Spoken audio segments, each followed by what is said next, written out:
You're listening to FM 105.7 and AM 1340, WKGN Knoxville, and W289CU Knoxville, Fan Run Radio.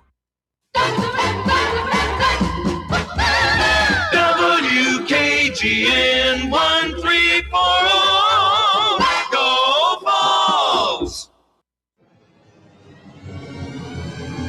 You're tuned in to East Tennessee's premier sports radio call-in show. This is The Drive.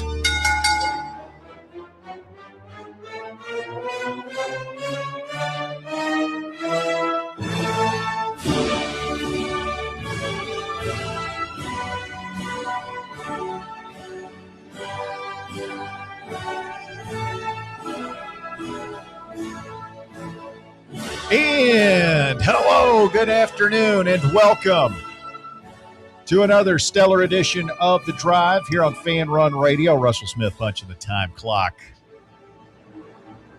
on a rainy Monday. Hope you're doing well. Thank you for tuning in to the program. Hope you had a great weekend. A lot to get into this afternoon as we broadcast live from the White Claw Hard Seltzer Studios. A great weekend for Josh Elander, that's for sure. Tennessee baseball. SEC Media Days kicks off 1 week from today in Tampa. Just getting one step closer to football. What are we, like 7 weeks out or something, like 49, 50 days, something like that? Yeah, it's about 50. 54. 54. 54. 54 till yeah, but it seems like it accelerates once we get media days out of the way, and then like how long till camp starts? I mean, that'll be end of this month, early next month. It's no, hold on, Russ. Bob was the guy who knew all the dates in like history class. Yes. Well, we're 9 days away from DGG, Mm-hmm. and then I think it's 2 weeks. Camp starts 2 weeks after that. Oh, D.O. double. Cool. We getting him, Russ? You still feeling good? Yeah, we're getting him. All right. What year did the Roman Empire fall, Bob? Oh God, I don't know. Was it like 276 or 456 or something like that? Don't know. You got me. Not a big world history guy. I remember, well, obviously I don't remember that one. I remember December 7th, 1941, Mm-hmm. date that will live in Germans bombed infamy. Pearl Harbor. Yes. Hashtag never forget. Obviously 9/11. Was it, what was Kennedy shot November 22nd, 1963? Believe so. What about, here's one for you. Okay. I believe it was August 14th, 2016. This is August 14th, 2016. What happened in 2016? This would be before football season in 2016. Right before football. Right before football, 2016. Is it Butch related? No, Thank God. it is drive related. Butch Jones is ass. Is it you joining the show? Yes. Oh, God. Talk about a date that will live in infamy.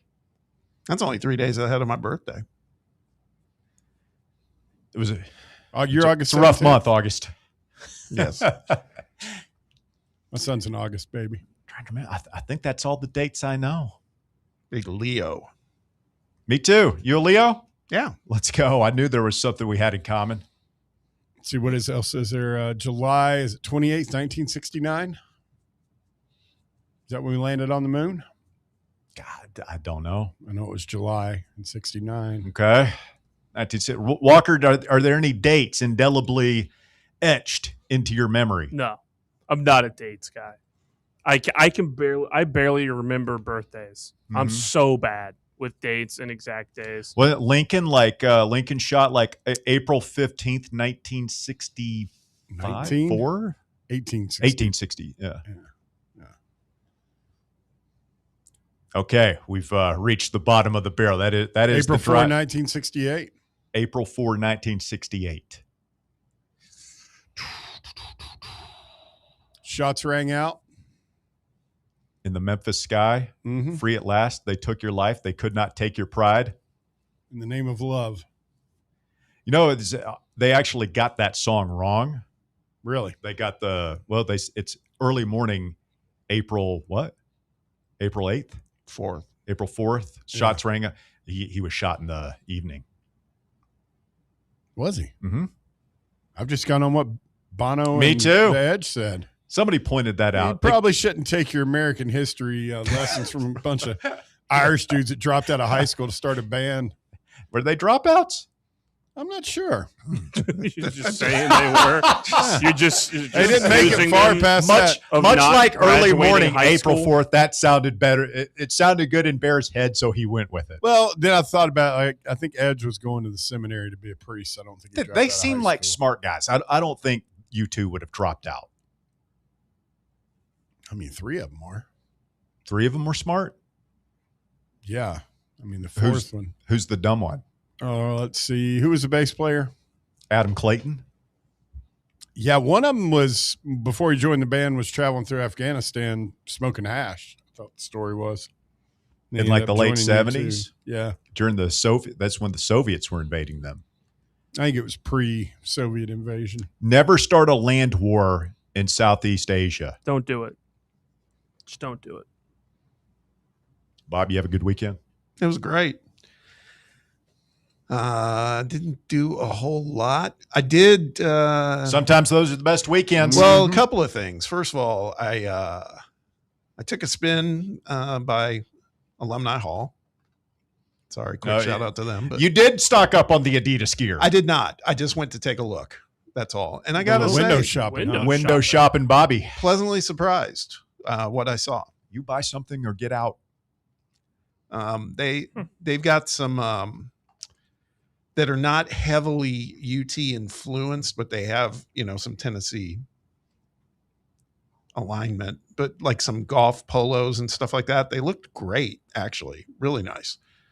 And They're then, not Tennessee influenced. well, they're not like white with an orange tee. They're they're for They're just orange. not even orange. Sometimes they're just some different colors that you could, but they would have like the Adidas crest, but very subtle on the sleeve, and then something like a Tennessee logo.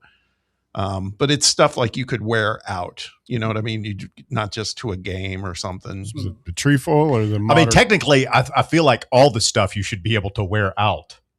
Some athleisure. You don't want to buy a shirt that you can't wear out of the house. That's the thing with orange, though, isn't it? I'm a big guy, man. Big guy in orange doesn't always. It's like you might be just working on the side of the road. like you're about to burst through a brick wall and say, "Hey, hey, hey." Yeah, exactly. So they had some really nice stuff. They also had, and these were more Tennessee, influenced, and they're like these real thin hoodie, long sleeve T-shirts that are, like I that, love those. like that Oh, dry yeah. fit. I love a Not long dry sleeve fit. That's Nike T-shirt brand, I but love but, those. but that kind of material, and it's just got Yeah. Tennessee Volunteers, Okay. small Adidas logo right up top. Mm-hmm. But it looked good. I have a Nike version of that. Just orange says Tennessee with Nike. Can't wear on it. that anymore, Walker. I know I can't. I'm going to have to burn it. Sorry, Dad. Now the T-shirt hoodies were, in relative terms, not badly priced, like I think $60, but the polos were like $95. So Polos are, I mean, what's it? $90 polo. It cost him $6 for some 8-year-old girl to sew it together in the Philippines. yeah, But you pay $90 for it. yeah. And then It's business. and then yesterday took the dog for a walk. And Russ, I thought of you because coming down the road Mm-hmm. was a dude jogging. I knew the guy, as a matter of fact, with his dog and No shirt. no shirt. Did he have a nice torso? Yes, and you know Nicer what? than Russ's. And he was exercising. I I saw a guy today. I was out walking around noon, and there's a guy out, and he had like the running shorts on. The dolphin shorts. way, I don't know what those are, but like way too short, very short, kind of like lycra almost, and he no shirt. 5-inch seams. He looked pretty good, man. He was moving. I was like, you go on, dude. I mean, what's the point of having a nice body past the age of like your mid-20s or whatever if you don't get to go shirtless a lot, right? I felt like there was a lot of jealousy aimed at you the other day, Russ, I must say. jealousy. From No. who? From you guys, because you know that Russ can rock the I no shirt agreed look. with him. No, We were I don't on the think fence. you did. I did. I feel furthest thing from jealousy. I gotta. I feel Sorry. like this file this under saddest statements ever uttered on the drive. Just saying a lot. I feel like I'm winning the shirts off challenge of this edition of The Drive, this incarnation of it. Bob's an Well, Olympic yeah, basketball I mean- player over there. You don't have any former, first round draft picks or borderline All-American DBs. Or like 22-year-old guys Yeah. that just got through with college. No, man, if I ever get washboard abs again, glistening in the sun. Still holding out for the hope. first time, you can't keep me in a shirt. Like what? What's the point in starving yourself into looking really good if you cover it up with a shirt all day? I think I would just come in and do the show shirtless. Okay. That's Add some sex appeal to this thing. I mean, now that we're on video, okay. Could be the attract the female demographic in here, boost those numbers a little bit. Or the male demographic. Not that there's anything wrong with that. Mhm. It's 2026. GBO Kyle Beach said, as I was teeing up my story, he said, I thought you were going to say that you saw a guy peeing in the bushes. Why would that make you think of me? Oh, I don't know. Can't imagine. R.I.P. to the great Sam Neill, Yes. dead today at the age of 78. Wow, sneaky old. Mm-hmm. Join the dinosaurs. What's your favorite Sam Neill movie? I mean, it's got to be Jurassic Park, right? I mean, I know he's been in a lot of stuff, but Dr. Grant, that is an iconic role. Him looking out, pulling the sunglasses off as he sees the dinosaurs for the first time. I don't know, man. He played the adult Damien in The Omen Part 3 or 4. Really? Yeah. So he's like Satan as an adult? Yeah, he was evil. Really? Yeah. I can Sick see those that. Rottweilers He had a on lot of people. range. He was an intense guy. That was always my feeling of him is, Dr. Grant was intense. Obviously, Satan, It's kind of a big role. He, kind of intense. He did a role. It was a film that dropped, it's 30 years ago plus, called Dead Calm Oh, with Nicole Kidman. I remember that was Billy on the boat. Zane. Yes. Yeah. It was good. that was a mind bender. Yes. And he was in Peaky Blinders more recently. Yep. That's right, he was. Yeah. Yeah, he wasn't. Yeah. He's Spoiler alert. very mellow guy, Sam Oh, Neill. yeah.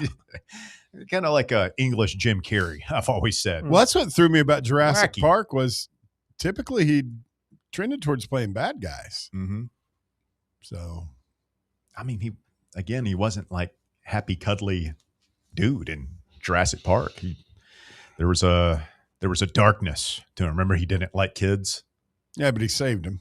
That Spoiler was alert. part of the character arc. His redemption. Mm-hmm. Some people talking on the live chat that I never saw this movie, Event Horizon. Mm-hmm. He was in that. Oh too. yeah, with Lawrence Fishburne. That was trippy, as Trey Wallace would say. Oh man, yeah, man. Lost a senator, Lindsey Graham, over the weekend. He's about the same age. Apparently, it's come out today. Somebody urged him to go to the hospital, and he said he would go after his TV appearance next day. Oh man. He probably should have gone Saturday. I mean, I guess when you get into your 70s, you can't go to the hospital for every little thing, right? I feel like if you're having chest pain, and Yeah, you might want to go. probably ought to go. Yeah, that's what got him. And they would have saved him if he had gone. Who knows? I mean, I think what was it called? If I'm saying this correctly, I might want to check. I think somebody in your sphere may know it better. A dissecting aorta. Yeah, I just Doesn't saw. sound good. I saw aortic tear was what I saw. Ooh. That's the kind of thing where even if you're in the hospital and it happens, I've heard it's. Oh, yeah. it's like Touch a and coin, go. Yeah, coin flip. It was a big day for the Senate because he died, and then Mitch McConnell, who a lot of people thought was dead, turns out he's alive, Are you going off more or just the less. picture? Apparently, they proved that picture was not. Oh, it's not real. I mean, they're. Do you think he's dead? I don't know. Is it one of those things? He might be sitting somewhere hooked up to a machine. Is it one of those things where they don't they want to keep him alive for political reasons. He's like, it would tip the balance of the power in the Senate or something. I think I don't know. I don't know enough about it. All I know is they reported that he had this when he went to the hospital. Supposedly he had this. I can't remember the name of it. It's this machine that does CPR on you. Yeah, but it breaks. It automatically breaks your sternum. Yeah, and there are a lot of people that would know are saying, "There's no way you'd look that good." Being his age, 3 weeks out from being on that machine. The conspiracy machine is in overdrive on that one. Is Mitch McConnell actually alive? But I've seen that machine. It's pretty cool. Like it's got a high success rate. I would never want to be on it. Well, no, but if you had a need for it, you would want it there. Yeah, because I've heard the statistics for like people just doing CPR. Mm-hmm. Your chance of survival not really that good because you physically can't pump hard enough. Doesn't it also have like the electric shock thing? Like it can do it all, right? You know what we're talking about, Bob? A Palmer machine, I think is maybe what it's called. Yeah, it's like a big contraption that like they just put it on you and then boom, it does the work for you. Wow. But it like breaks your ribs and your sternum, which is the bad side. But on the other hand, if you wake up with broken ribs, I think take that. You get to be alive. You can be a congressman with a broken sternum. I think so. But he's not doing well though, man. Like he's been up at that podium and just like totally zoned out a couple of times. Like just freezes. Like Bear on the air. Just whoa. Like loser. Somebody has to like come and grab you and take you off. Sir, let's go. Sir, please. Walk this way. The World Cup is in its final week. Sad. I'm already sad. The Norwegians got screwed, but now I'm rooting for England. I don't think they got screwed. They kind of screwed themselves. The one play around the goal where why do you not pass that to Holland? He should have tried. I think people who are just like looking at the still frame, like we all thought it in real time. That's a hard pass to make. Like the announcer said, I think it was John Stones for England was like, he played that really well. Yeah. And the guy who had the ball is a pure striker who plays in Spain, where like his mindset is like, even if he has Holland, like I'm going to shoot this thing because it's what I do. He's not a passer, which is the wrong decision. But it's like, shoot or shoot. I want to tell you. If he had gotten that ball to me, it was it very analogous to when Jerron Naaman didn't dish it to Jordy Mack in the game against Michigan, and then we got the charge call. You mean Stokes? Stokes. Yeah, sorry. Misspoke. And to me, that's no excuse, Walker. If you're on that team playing at that level, you ought to be able to. Is that a good boop it on over there to him? Is JG calling his own number when Crouch would have walked in on the goal line? Oh, God. No. I think it's more just, got caught up in the moment. Oh, God. Because this guy. What did JG do? He went off the reservation. This was just in the flow of a play with Stokes and McRae and this guy in Holland. Now we're combining all three of them. It's a hard game. But I'll tell you right now, does anybody have any? If he had gotten that ball to Holland and he's one-on-one against the goalie, he's scoring there. If he had gotten it to it. I mean, you're running. Holland is running, so you got to hit him in stride. There's a defender trailing Holland, and there's a defender in your way. It's easier. It's much easier said than done. Yeah, and especially the way he's running, whereas like John Stones, if you want to make that pass, you have to pass it behind Holland. Yeah, he stops. He's not going to get it in stride. He's going to have trailing defender defenders into him. Yeah, I agree, Walker. All right, disallowed a goal, didn't they? Quick timeout. It is The Drive. It is Fan Run Radio. Coming up, Ryan Schumpert of Rocky Top Insider joins for his weekly appearance on the show. We'll talk about Josh Elander's really good, outstanding, and awesome weekend as Tennessee baseball. I'm going to ask the question to Schump. Now that we have the greatest roster assembled in the history of college baseball, do we? Overstating a little bit? I mean, like maybe a little bit. What should the floor be for Tennessee baseball next year. We'll talk to Shump coming up. It's The Drive, Fan Run Radio. Quick timeout. We're back with more right after this. The Drive. Can't get enough Fan Run Radio? Download the free Fan Run app and take the best Tennessee sports conversations with you wherever you go. What kind of day is it? It's a White Claw day. Grab a pack, grab your friends. Everything else in life can wait. Your friends shouldn't. Let's go. White Claw. Grab life by the claw. Please drink responsibly. Hard seltzer with flavor. White Claw Seltzer Works, Chicago, Illinois. We really need to get some branded stuff. Shirts, hats, promo items, something professional. I mean, we could just find a website and order a bunch of it ourselves. You could, but you're taking a big risk. You don't know the quality, the fit, the timeline. It's a roll of the dice. Yeah, I guess. But isn't that how everyone does it now? Not the ones who actually care about how their brand looks. Look, if we're putting our name on it, it needs to be done right. We need SM Athletics. SM Athletics? Yeah, they specialize in working with businesses like ours. Apparel, hats, promo gear, but real, customized stuff. They actually care if it turns out right. Probably a lot better than getting stuck with 100 t-shirts with crooked logos. Exactly. Plus, they'll walk you through everything. Sizing, colors, material, so it matches the image we're trying to build. Makes sense. What's the name again? SM Athletics. Trust me, if you want to look like a real company, not a flea market stand, this is the move. If you're serious about your brand, work with people who are serious about getting it right. SM Athletics. Are you ready for the start of a new season? Maybe looking for your team to go on a tournament run? Get game day ready with Crumble. Head on over to your nearest location and pick up 12 pre-selected cookies plus exclusive toppers. When you're looking for dessert options, there's no question about who you should call on. Our listeners already know. Last year, the Dubai chocolate was a home run, along with the brownie batter.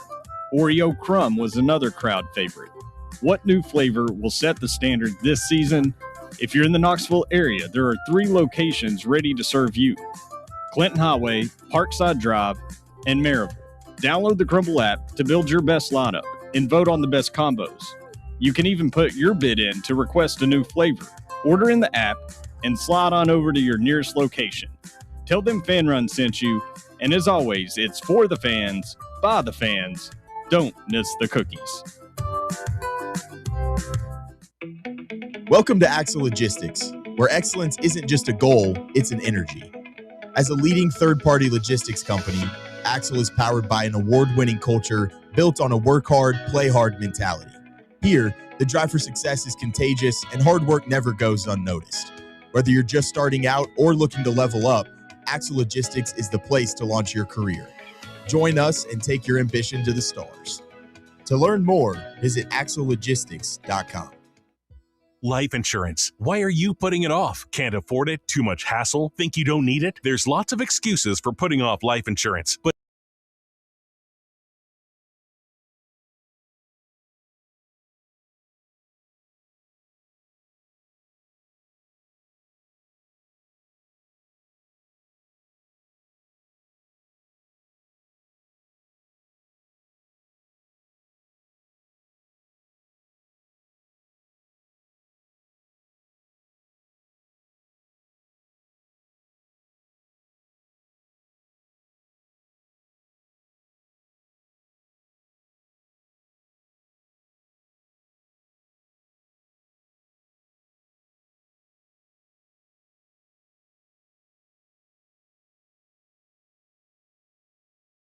There's a debate happening about what is the worst quote-unquote tradition in college sports. I'm trying to remember what I was hating on. I always say it's calling the Hogs. I don't think there's a close second. Calling the Hogs not only weirds me out, it makes me cringe. I'm embarrassed for everybody who does it. I just think of like the grown man. I think that's your mom is somewhere right now, dude. Like, and you're calling the Hogs. You always say it's the Texas A&M Milkmen. Yeah, but I'll tell you, I've done a little bit of thinking on it. Uh-huh. I've got one that's like 1A with that now. Okay. The fact that those idiot Gumps sing a song about Tennessee after their games. That's not too cringy to me. I mean, I don't like it, but I mean, they're dumb. Bob, you're a parent. We'll get Ryan Shumpert in here, get his thoughts on this.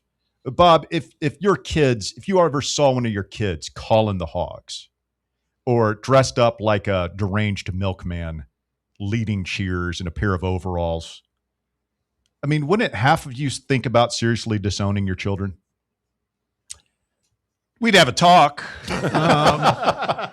But disowning's a little strong. They're young, man. Now the thing is, you're right. I see a lot of adults doing calling the hogs, but for me, Texas A&M's the worst. That's The it. milkman. That's it. The whole, I'm thinking of all the physical machinations those guys do, and it is flat out weird. No, also this thing where they're, milking the cow. Or yeah, yeah. It's just like I can't even believe them. It's like a cult, man. It's literally like a cult. That's what it feels like. It's terrible. So that's for me, far and away. Walker, is it something Arizona does? I imagine. No, I mean it's probably just all of the whole Texas A&M yell leader deal. Just that whole thing. Let's get Ryan Shumpert of RockyTopInsider.com in here this afternoon. Shump, good afternoon. Hope you're doing well, my man. Worst tradition in college sports. What say you?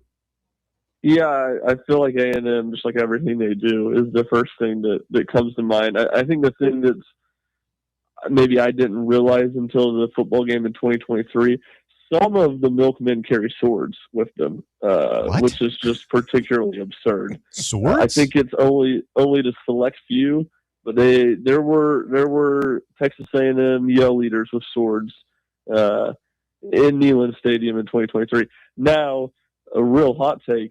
I like calling hogs. I think calling the hogs. All right. What are you, a farmer? Right? Yeah, I am disappointed. I'm shocked. I'm stunned. How do you get a sword in past security? Yeah, post 9/11. Good question. You can find a way. That's just. I mean, wild. how long before somebody gets seriously hurt, or maimed by the sword? I was at that game. I didn't see any swords. This is the first I've heard of the milkmen swords. I think it's like just my understanding of the Texas A&M lore is that there's like 5 leaders every year. How they're chosen, I'm not sure that process. I don't know, but I think it's those 5 that carry swords, and they're real thin swords, any Game of Thrones fans like the sword Arya. Needle. Not like your big, not like your big traditional medieval sword. Like a fencing sword? Yeah, kind of like I think a little bit more juice to it than a fencing sword, but that's kind of what it looks like. Like a Three Musketeers sword with the little cup around your hand. On guard. That's kind of the vibe. Yep. Okay, Shump, if you had to choose cringiest then between calling the hogs or the Georgia dog barking fiasco with grown men doing that sometimes. Oh, that actually is the worst. Yeah, I mean, like, I guess I can see the argument for calling the hogs being cringier. The barking's just the most absurd and just senile, vile thing that you can possibly do. It's just disgusting. So to me, it's not even comparable. I guess if you're going to go specifically from cringe, I could see how you'd get to call the hogs being worse than Georgia fans barking. But just what is a worse practice? It's undoubtedly the barking. Yeah, Wow. I forgot about that. I'm changing my answer to the barking. barking. Yeah, we'll is put the worst. poll in the field here worst. this afternoon on Twitter and see what the listening audience has to say about it. But Shump, that's not why we brought you on this afternoon. What a weekend it was for Tennessee baseball. For folks who might not follow the Major League Baseball draft and how Josh Elander and Tony Vitello before him go about assembling a roster, explain the importance, the significance of what happened the past 48 hours or so for Tennessee baseball. Well, it's the great challenge, and I think one of the many maddening things, or something that would drive me mad if I was a college baseball coach, is the fact that these players that you sign have the chance to go play professional baseball and never make it to campus.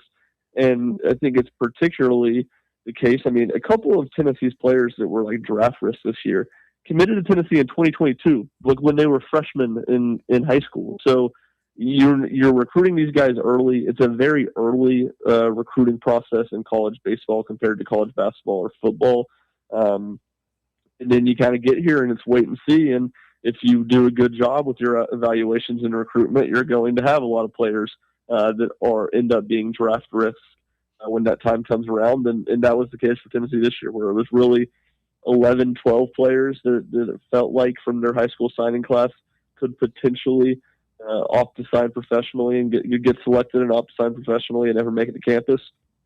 In Tennessee, only 5 of those signees ended up getting drafted, and 3 of those were complete locks going into it. There wasn't really any debate about. So as far as the high school signees, things went really well for Tennessee this weekend, and they're going to get a lot of highly touted high school recruits, highly touted players, and a number of them that I think are going to have a chance to help Tennessee's 2027 team. Hey, Ryan, out of all the players coming back, and there's a lot of them, as it turns out now, can you name, if you had to name one that maybe surprised you most, that you figured a pretty good shot they're going to be moving on to the next level, but instead now they're coming back? Who would that have been? As far as like players that were on Tennessee's team this past year? No. Transfers? As far as incoming players. As far as incoming players, I will say I thought Andrew Duncan was one that the Wright State transfer. I thought there was a good chance if he got drafted at all, he might just go. So that was one that I think was a big win for Tennessee, just because they are a little bit more thin on outfield and certainly options that can play center field. As far as players in their high school recruiting class, I would say Sean Dunlap was one I was just really curious about. I know he liked Tennessee a ton. I knew he had a high asking price. But as a catcher, and you look at what Tennessee has at catcher this year, and the challenge is going to be for him to get innings behind the plate right away. That was one, especially when you just look at where he was mocked and where he was ranked in some of those draft rankings that I thought might end up going. But instead, Tennessee will get him to school, and their catcher spot should be in really good hands now for multiple years to come. What about Cole Conninger? I don't even know if I'm saying that correctly, but I thought this guy was super highly ranked as a high school player, and I kept kind of thinking that he might be one that we might not see make it. But am I off base there? Well, obviously he's coming back or coming in. No, I mean he was one that was definitely up in the air. It was going to be a question. I think part of it with him is that he is a two-way. He's a shortstop and a right-handed pitcher, and he has more of that pedigree of what he's done to this point in his high school careers from playing shortstop. But I think a lot of teams, from what I heard, like his long-term potential as a right-handed pitcher. So that was kind of an element that made him a little bit more unique or a little bit more curious. Certainly he was a guy that was no doubt a draft risk and was no lock to make it to campus. Hey, Shump, last year you really only had 2 true freshmen, unless I'm blanking on somebody that I would say made a significant impact, and that was Appenzeller and Grenlinger. Do you think that there will be more than that this year? Because it feels like it's a more talented class, but it also feels that because of the guys that they have returning and the transfers that didn't get drafted, it almost feels like it'll be harder to crack that lineup than it was this past season. I think when you look at position players, I'm with you. It's going to be difficult. One that I think will be worth watching is Jackson Wood. I know he's ranked as a shortstop, but I think he has the ability to potentially factor in the outfield as well, and there are just more opportunities there. And his speed, I think we'll see how quickly he can catch on once he does get reps in the outfield. But I think could make him a little bit of a difference maker defensively. To me, that feels like something Tennessee's lacking a little bit right now. But then to me, the big one is you just look at, I think probably just on the macro, their biggest win of the week was the number of those right-handed pitchers in their freshman class that didn't make it. And to me, that was one of the bigger flaws, or holes would probably be the better word, on the roster going into the draft, was just not a bunch of reliable right-handed pitchers, but a number of those guys make it through. Sean Sullivan, Gary Morse, Gannon Grant, that were all draft risk. And to get those guys through, I think there's going to be a real opportunity for that group to earn innings as true freshmen, and maybe more so than that's certainly more so, I think, than the position player side of things.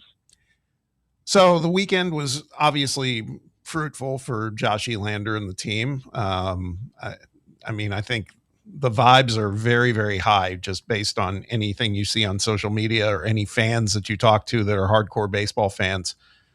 And it's obviously very early, but boy, it feels like this is a different kind of group of personnel than Josh Elander had this past season, and that was inherited.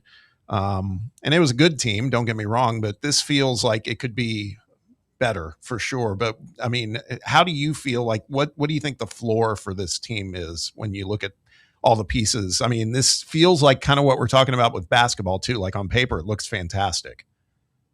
Yeah, I think the floor as of right now is still just a team that loses in a regional. Like I have a hard time seeing them being worse than that, but I don't think any postseason success is just guaranteed to them right now. And a lot of that's just the nature of the sport. You see good teams all the time not make it as deep as of runs as one would expect. I think you really have to like what the depth they've built on the position side of things. I think they have just a lot of insurance. You know, if Blaine Brown doesn't, has a more breakout, better season like they're expecting, I think they'll be able to overcome that. You look at the two very highly recruited, highly talented transfers and Chris Ramirez and Wyatt Hanoyan. Those bats don't translate from, Cal Baptist and Air Force. I think they have other options that they can work around it. So I think they're really, really deep in the position side of things. The pitching side, I still have some questions. I generally like what they have done. I think they've stockpiled a number of good arms, but it does feel a little bit less certain there right now. As I look at things here, Jake McCoy will have a big impact on that too, especially with his upside. But that's the area that I still am a little uncertain on just how good they're going to be at. Then you get into the whole injury aspect of the pitchers, right? You got Trosclair had the brace procedure, which, I mean, if you've kept up with like AJ Russell and our boy with the Braves from CAK. Oh, Strider. Spencer Strider. That's like, I don't know. I'm not a doctor, but seems like that's not going well. And then McCoy obviously has a while to go from Tommy John. So it's like and Landon Mack, right? I mean, where's he at on all this stuff? So, I mean, if those three are from Louisville, another guy coming off Tommy John. Yeah. So it's like if all those guys are healthy and available on paper, man, that pitching staff is as good as it's ever been. But it's a bunch of big ifs. Yeah, no doubt. I think that's a big part of it. There's clearly a lot of talent in the pitching staff, which is, why I say, it's more probably about the floor than the ceiling. I think the ceiling is extremely high, but the floor, and part of this is just the nature of what Tennessee's pitching staff looked like last year because it wasn't very good. But there's just not a ton of guys that have on this staff that have gone out and proven it in the SEC at this point that they're going to be really effective pitchers. Doesn't mean there's a lot of talent. Doesn't mean these guys can't go out and prove it this year. Doesn't mean that it's more likely that they don't pan out than they do, because I don't necessarily think that's true. I think there's a good chance that this turns out to be a good pitching staff, but there's just more question marks there than there is compared to the position players. So speaking of McCoy, because he went in the 18th round, and that seems awfully late, and also there's the question marks we just talked about. Has there been any firm direction on, is he intending to come back? Is he still kind of toying with that decision? Nothing firm at this point. I would lean towards him coming to Tennessee just because you look at 19th or 18th round pick, the Blue Jays have like the second smallest draft pool to sign their players, so they don't have a ton of money to throw around at someone, over slot, which is they'd have to pay well over the value of an 18th round pick to get Jake McCoy to sign. So to me, it seems like more points to him being at Tennessee, but nothing certain at this point. And we'll see. Maybe the Blue Jays will lack confidence in their ability to sign some their higher draft picks and end up throwing a good deal more money in McCoy to get him to sign. Ryan Shumpert, RockyTopInsider.com. So, Shump, I'm going to ask you the question here. Does this create pressure on Josh Elander to have a better season here in year 2. Sounds like he's going to have a pretty dang good roster. What should be the floor, in your opinion, for year 2 of the Josh Elander experience here in Knoxville? Yeah, look, I think that there's just pressure, period. I think if it was a bad portal cycle, there would be pressure on Josh Elander, and that it was a good portal cycle, good offseason, there's going to be pressure on him. He needs to win. And I think, what does the floor need to be? I don't know. That's a hard question. If they go win 20 games in the SEC and win the conference and get bounced in a regional, I think everybody would be upset with how the regional went and how the season ended, but I don't know if you would necessarily feel bad about the direction of the program if Tennessee just finished second in the SEC in Josh Elander's second year. So I think that's hard to say. Certainly you want to see the team be more consistent over the course of the season, and you want to see the team be more competitive than they were in the postseason, when they went 0-2 a year ago in Chapel Hill. Last question for me, and it's not baseball, but have you had a chance to watch any of the NBA Summer League stuff with Nate Ament? None of Nate's games, no. I've followed stats a little bit, but haven't actually sat down and watched him play any. I mean, it's only Summer League, and we'll reserve judgment, but boy, I've watched a little, and the difference between Braden Burries and him in terms of their decisiveness on the floor, et cetera, it's pretty startling. Just put it there. He's in favor of Nate? No, in favor of Burries. Oh. I mean, given that Burries was the 10th pick and Nate was the 13th, it's like the delta looks wider. It's very early. It's only Summer League. I get it. But it's like, man, Nate's a bust. No, Burries just is like, man, he is just like a blowtorch. We recruited him I think might have finished second for Burries. Can you imagine if we had both of them last year? And Burries is he's a ball dominant guard too. I mean, they're different positions, but anyway, Ryan, I don't want to sound the alarm like Nate's a bust. It's not going to work, but it's been a little interesting here these first couple games. Yeah, I don't think any of it's just a massive surprise. Like, that's the whole thing with Nate, is that he was going to be a bit of a project in the NBA and still had a lot of growing to do. And look, we saw him struggle early last year making the adjustment to college. So it's definitely been a little bit, again, I haven't watched, I'm just looking at stats, a little bit underwhelming start to Summer League. But I also don't think it's totally shocking either, just given how Nate's year at Tennessee went and the fact that he was picked 13th, in my eyes, more on his long-term potential than his readiness to be a starter and a star from day one. He is Ryan Shumpert of RockyTopPitchChatter.com. His weekly appearance on the program. Ryan, thanks much. We will do it again next week. Yeah, sounds great. Appreciate you having me on. Thank you, Ryan. Ryan Shumpert, one more time on the Drive, Fan Run Radio. We open up the phone lines to you for the first time today. 865-966-3435. Your phone number to get on board, 966-3435. It's Fan Run Radio. Back with more after this. The Drive. Streaming worldwide at fanrunradio.com and on the free Fan Run app. This is Big Orange Country's sports talk radio superstation, Fan Run Radio, Knoxville. Only 3 homestands remaining for your Knoxville Smokies, and some of the best promotions are still to come. Join us the last week of the month for Paint the Park Pink Night or Knoxville Giants Night. In August, we've got UT Night and free hot dog night, and we end the season in September with Ice Bears Night and Fan Appreciation. So much fun still to come. So get your tickets now at SmokiesBaseball.com. Knoxville Smokies. Is your yard starting to look more wild than welcoming? Yeah, don't let your landscape be that house on the block. At ECR Total Landscapes, we make sure your outdoor space is something you're proud of. From de-weeding flower beds to leaf blowing, trimming, mulching, and more, completely customizable to your property's specific needs. We'll handle it all. Why spend your weekends sweating it out in the yard when you can just sit back and enjoy it? That's the ECR difference. And right now, new customers can get 10% off your first month of our monthly maintenance package when you sign up for a full calendar year. That's right. Consistent, reliable service at a price that makes it easy to get started. No sweat, no hassle, just a better looking lawn week after week.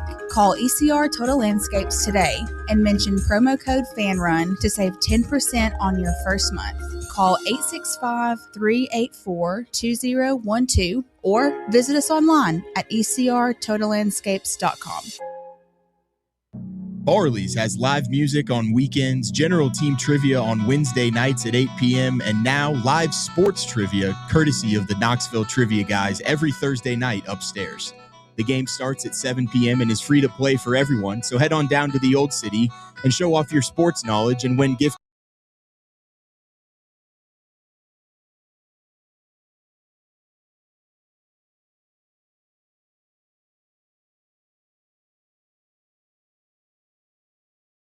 Radiant smile you've always dreamed of?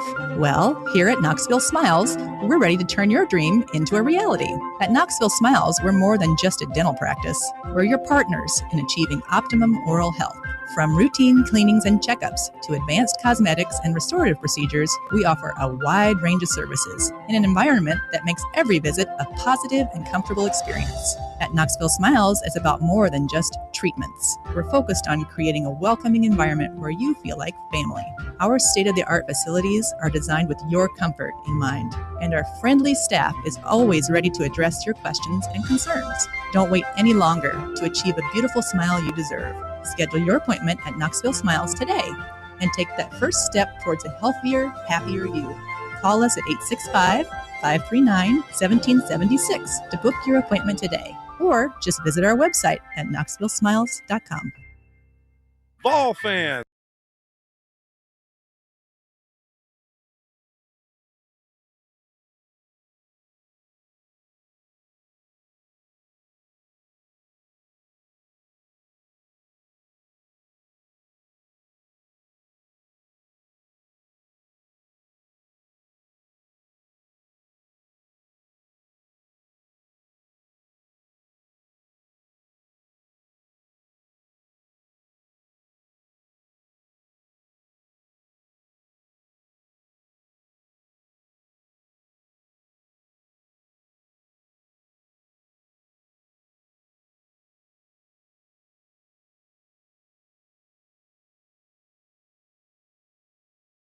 Yesterday was so good, and what we've got coming back here in just a minute. But first, Bob, have you read Chris Lowe's article on David Gabriel George? Because I've not gotten a chance to.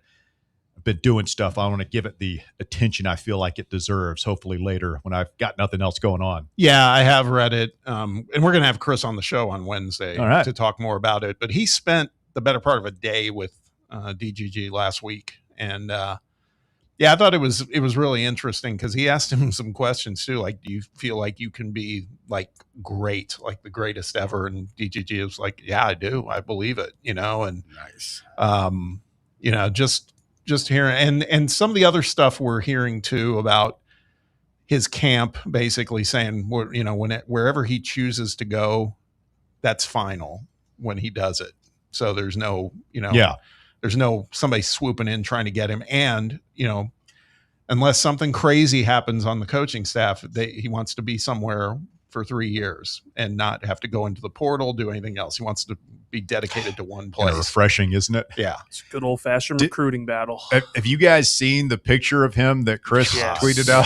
No. Oh, my God. Yeah. Well, if you think Russ looks sexy, Bear. I never said Russ looked sexy. I said you guys owed him an apology. Wow. A lot of hate going on here. Apology, Senator. This will make you weak in the knees when you see this picture. Good Lord, he's yoked. Yeah, it brings back memories of Russ. What's that? The infamous picture from the 90s. Oh, well, they do that picture every year. Yeah, where they're all oiled up. That's the only one I've ever really seen. Was that one? I mean, that kid's a rising senior in high school. Chris Lowe's comparison to him in that tweet: Herschel Walker. Jeez. Wow, Chris. Okay, I mean, I guess I'm here for it. That's a lot. That's a lot of comparison. That's a hell of a player comp. It's pretty big shoes to fill. I noticed DGG is rocking some pretty awesome thigh tattoos. Will you call that thigh tattoo where it's like right above the kneecap? Is that a thigh tattoo? Yeah, it's thigh. Yeah, it's your thigh. On both thighs. Does it say Gabriel on one thigh and Georgia on the other? I haven't looked that closely at it. I'm zooming in. I think that's Gabriel on his right thigh. Can we get? I'll have to check. I'll get some confirmation. Some confirmation on DGG's thigh tattoos. Wow. Well, you don't think this is important information that our audience wants to know, Bob? It's something. Maybe Gabriel George's. That's what I'm saying. Yeah, that's what it looks like. Poll is in the field. What is the worst tradition in college sports? We've got 76 votes cast at Russell _Smith on X. 50% of the audience says the Yell leaders just went down to 48.6. 30%, second highest amount, say it's Georgia fans barking. 15.7% say it's the Cowbells, which of course most closely associated with Mississippi State. And then 5.7% say calling the Hogs. I'm team calling the Hogs. I realize I'm in the minority here. I just thinking about calling the Hogs makes me cringe. Thinking about adults barking at each other makes me feel ill. Hey, back to this picture. More importantly, what brand of tennis shoes is this guy wearing? What? They're not Nikes. Pull them back up. Oh, my God. These Adidas? More investigating? Hold on. Yeah, I got to pull it back up now. Read the tea leaves here, boys. Well, it looks like Adidas. I wouldn't read. I mean, Baylor is an Adidas program. Yeah. Do you get free shoes when you're a Baylor or when you're an Adidas school in high school? Yeah. I mean, probably not as much as you get in college, but correct. I like pair of workout shoes. I played basketball in high school. We'd get you got one pair of shoes. You didn't pay for them, but you got one pair, and then you had to replace them if something happened. So then I know the private schools a lot of times donors will. Yeah. So some help there. Trying to zoom in. What does it say? I can't read it. What it says. They just I don't know. like plain shoes. Yeah, and nothing to read into it. We're getting them. I do think Adidas. we're getting them. We're getting him. My God, we're getting him. He's coming. Be ready. Music City Sam says DGG squats 725. Is that all? Here. No, that's not. No, Saquon didn't even do that in his viral videos. I mean, look at the kid. He's bigger than Saquon. I hope he takes care of himself. I'm not even gonna say we got a lot of money invested in this young man. We just got to get him on. We got to get him here first. As much as you say we have him, like we don't Sonny, have him yet. Like Sonny told Michael Corleone, we've got big plans for your future. Your father and I have talked many times about it. DGG, take care of yourself. Hey, listen, I'm glad you can squat 725. Just go ahead and that's good, man. You don't have to be Ronnie Coleman squatting 800. He's preparing for a senior season at Baylor. I guess so. He's trying to go win a state championship. Hey, those Baylor coaches need to do us a big favor and spare him a couple of carries this year too. You know what I'm saying? I mean, we got a lot of money tied up in this kid. All right, so because we talked a lot with Shump about the high school baseball players that did not sign. The transfers are going to be where it's at, right? I mean, I think these high school players can be very good, but it's the transfers that did not sign. Yeah. And the biggest one, obviously, is Jake McCoy, the left-handed pitcher from South Carolina. A lot of people thought it was foregone conclusion. He's going to get drafted. He's going to go. He did get drafted, but it was in the 19th round. And Walker, you probably know more about this than me, but the way the Major League Baseball drafted, there's a cap on how much money you can spend on your draft class. You get a pool. It's like your draft slot. Yeah. And they're not going to have a ton of money at 19 to spend on him and be able to sign their other picks.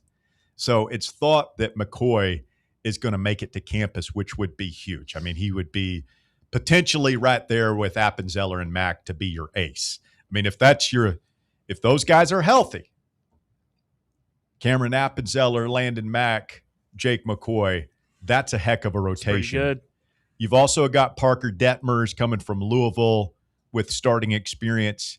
The other big one, Bob, Hayden Simerson. That's big. I thought. Yeah, he commits from Clemson last week, and I feel like we all just immediately wrote him, he's going to get drafted. He's exactly. going. Yeah, that's definitely where I was. And now he's in there. The Ojeda kid from where's he from? Irvine. UC Irvine, left-handed power pitcher, another guy that was a big-time draft risk. He's already announced he's coming. He didn't get drafted. You're not. The biggest position player, again, Travis Sanders, the kid from Baylor, it was just assumed. I had almost zero hope of him making it, Bob. He was not in my plans at all. Now he's in. They're saying he's most likely going to play third base with Ramirez at short, Hanoyan at second, and there's a lot of chatter that Grimmer is going to be playing first next year. So your infield pretty much set here. Andrew Duncan, the outfielder from Wright State, he was drafted at the end by the Pirates. Yes. And he's already announced he's not signing. He's coming to Tennessee. So there's 4 players right there, Simerson, Ojeda, Sanders, Duncan, that we didn't think we were going to get, that we're getting. Plug and play guys, they're going to have a huge impact. And then there's Jake McCoy, which would be the biggest impact of all if he's healthy from Tommy John. All right, we'll talk more about the high school kids coming up here in hour number 2. Walker's got your top 4 at 4. Stay with us. More Fan Run Radio coming up. The Drive. Fan Run Radio, where Big Orange Country comes to talk sports. Start your morning off with your daily dose of talk sports with John Reed and Cody McClure from 8 to 11. Then it's Tony Basilio from 11 to 1. The Playbook with William Pattison from 1 to 3. And The Drive from 3 to 6. It's 10 hours of hard-hitting local sports radio every day, right here on the flagship station for Tennessee fans. This is Fan Run Radio, Knoxville. In a world filled with deadlines and screens, sometimes we forget the simple joys of life, days filled with special moments.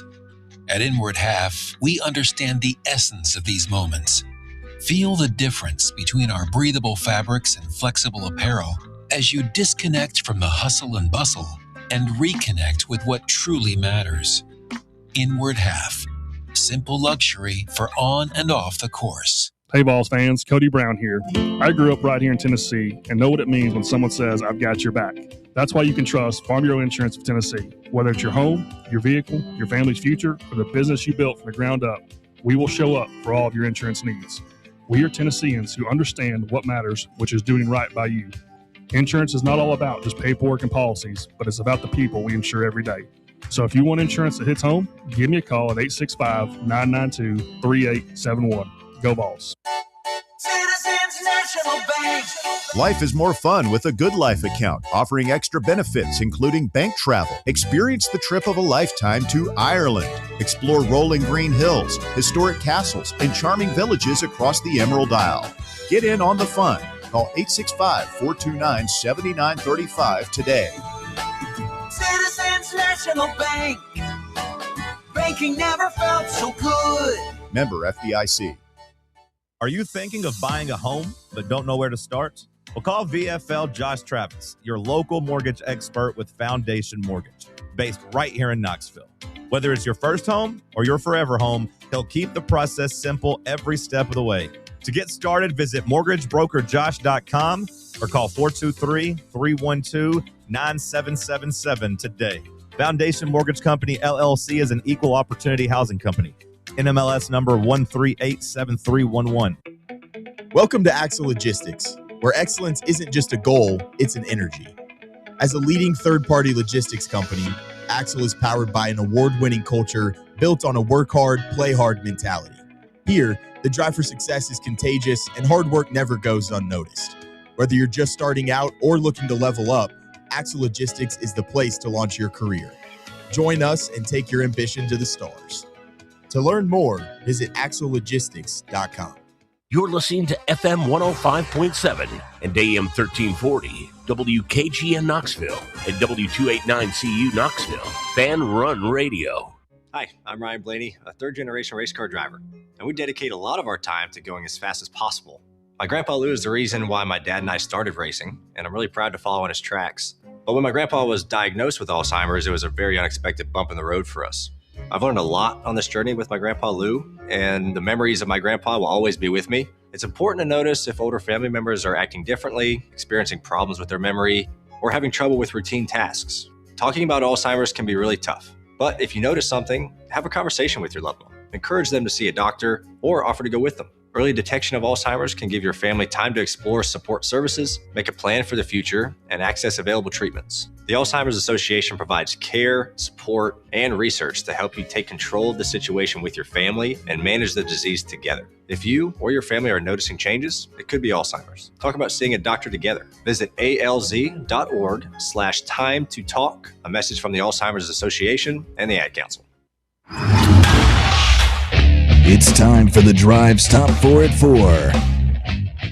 Hour number 2 of the Drive underway here on Fan Run Radio. It's time for the Top 4 at 4. Brought to you by Knoxville Smiles. Walker Smith has the latest from your world of sports. Walker. Thank you. At number 1, Josh Elander and Tennessee Baseball have come out of the MLB draft in great shape after multiple players announced they will not sign for their MLB draft teams and will join the Vols. Tennessee will have 7 top 100 recruits on next year's roster from high school, and transfers Hayden Simerson, Andrew Duncan, Travis Sanders, Ricky Ojeda, and Parker Detmers all said they will join the Vols as well. Yeah, so you get Cole Coninger from Texas, who's the number 17 player in the country, is according to Perfect Game, I believe. Mm-hmm. Catcher Sean Dunlap, who Shump talked about. A.J. Curry, who's an outfielder, is number 48 player. Jackson Wood, number 63. And then a bunch of pitchers, Gannon Grant, Sean Sullivan, and Gary Morse, 3 top 100 right-handed pitchers that will have an opportunity after Tennessee's bullpen was the weakest of links last year on the team. So plenty of opportunity for guys to come in there and make an impact. At number 2, Baylor running back David Gabriel Georges picked up his 5th star from Rivals today in the most recent rankings update. He is now a 5-star by all 3 ranking services and will be a 5-star plus athlete going forward. DGG will announce his decision coming up on the afternoon of July 22nd. What does 5-star plus mean? It means that every outlet has him as a 5-star. Oh, a consensus 5-star. Yes. Yeah, but don't we think that as soon as he does, if he makes it official to us, he's immediately going to drop to 4? Probably. So we like that.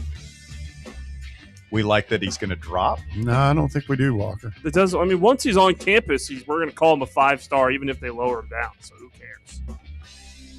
It's a respect thing, Walker. They've got none for us. I mean, who are they? Them. All the recruiting services. Yes. Rivals, ESPN. I don't care what they do as long as we get him. Let's say if he's on campus, they can rate him a 1-star. I just want him. It's going to hurt our 24/7 talent composite rating. Oh, no. I'm so terrified. At number 3, Conor McGregor will undergo surgery following his first-round loss to Max Holloway over the weekend at UFC 329, and then he says he will fight again. McGregor appeared to suffer an injury to his right knee in the opening seconds of his welterweight bout against Holloway, which was his first UFC appearance in 5 years. He still has 1 fight remaining on his contract. Do we think he was injured before the fight? I don't think so. Have you seen the footage of him kind of like stumbling as he's getting checked before entering the ring? I've seen all the footage. I think that's reading too much into it. Like, they posted the video of him warming up, and he literally was doing the same kick that he tried to do in the ring. and it wasn't falling doing that. He did, and the way he landed, I don't know if you guys saw the fight, but the way Yeah. he landed on the first kick It was bad. really, You knew immediately, like they slowed it down. You look at his face when he lands. It was bad. One of the most that Let down sucks moments of watching sports. when he broke his foot, was it against Poirier? Yeah. A couple of years ago. Yeah. But at least there was there was a little bit of a fight going on. Like that fight went on for at least a little bit before it had to get called. Yeah, I mean, I just think at this point he's 38, Probably, and he's obviously not the guy he would. You know, I mean, I'm not a huge McGregor fan.